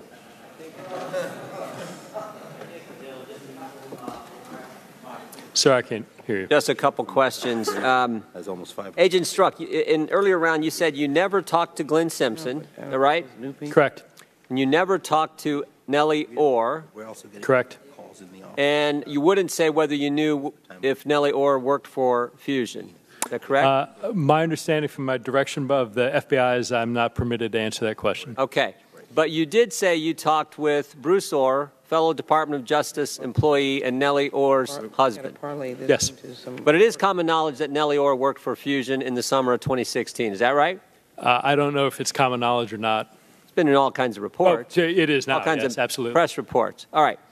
You met with Bruce Orr in 2016 and 2017, so the time period that we're focused on. To the best of my recollection, yes. All right. And you won't tell me what you guys talked about? Sir, I can tell you we talked about operational matters that he was involved in, but the FBI has directed me not to give you, specifically, you can't get into specifics and details. Did Bruce Orr give you any documents? Sir, same answer. I would like to answer that question, but the FBI has directed me not to get into. You can't. My understanding is, Mr. Chairman, the discussions we've had with the FBI, he's allowed to tell us those kind of pieces of information.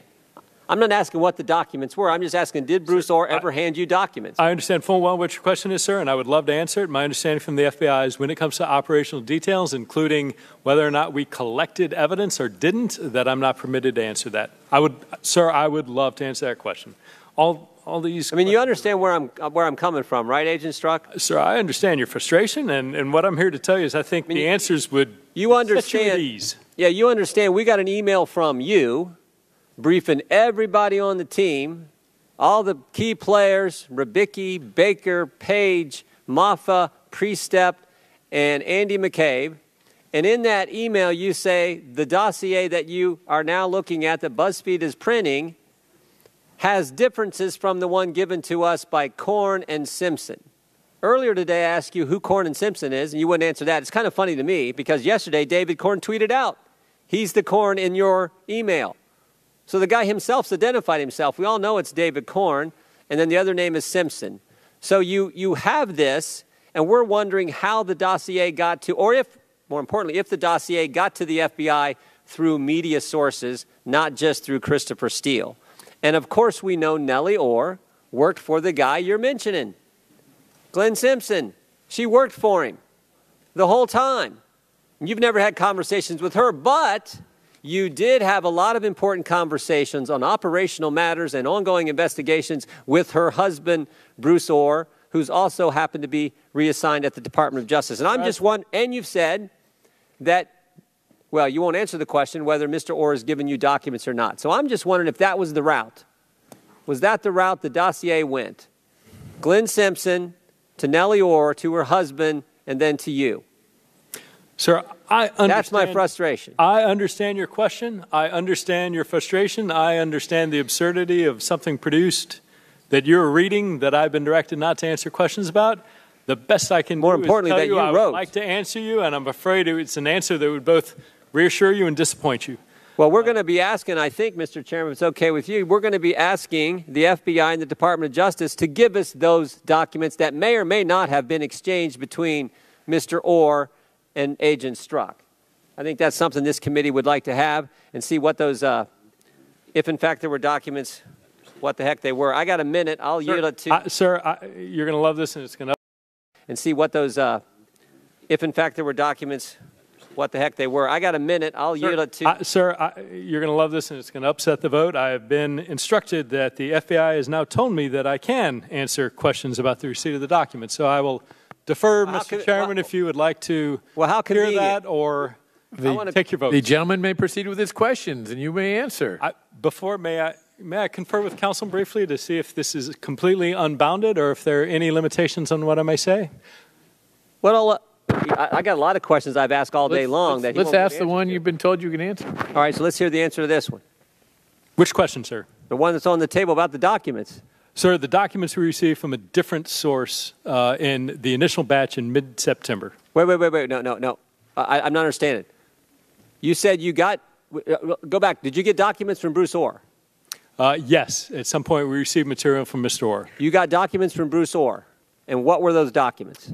We received documents from Mr. Orr, not me. Excuse me, sir.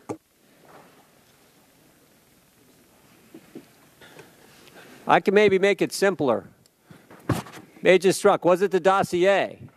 Sir, what I am authorized to tell you in response to a question, did you receive any documents from Bruce Orr, the FBI has directed me that I may say, not me, the FBI received documents and material from Mr. Orr. Did you? I appreciate that. I appreciate that. But you No. did not from Mr. Orr? No. Okay. But the FBI did get documents from Bruce Orr? Yes, sir. Did they get the dossier from Bruce Orr? My direction from the FBI, as I may tell you, the FBI received material from Mr. Orr. Now, this Congressman, this is amazing. This is amazing. So flummoxed Nellie and Orr, aggravated as you are. Nellie Orr works for Fusion, works for Glenn Simpson, and she's giving documents. Regular to Bruce order, Orr, please. who's Let then us giving bring the them to director of the FBI to answer those questions. The gentleman cannot answer. Well, He's asked and answered. The American people He's can asked and figure this answered. He out. cannot answer. The gentlewoman. Let's have Director Ray. The regular order I is understand, Mr. Chairman. Regular order. the FBI has now instructed Mr. Strzok that he can answer additional questions, and Mr. Agent Strzok, I asked Gordon him other has questions. additional time to get the answers to those questions that he earlier was stored and didn't get it. The FBI approved. Has the FBI also given you permission to say if Glenn Simpson is the name that you use when in the email where you say Simpson?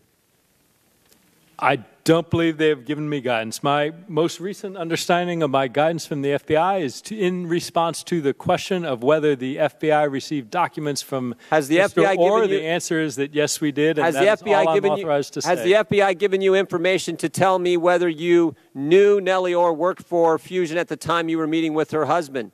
Sir, to my knowledge, the FBI has not directed me to or allow me to respond to that. All right. I yield back. Thank you. The committee will stand in recess until immediately after this series of votes.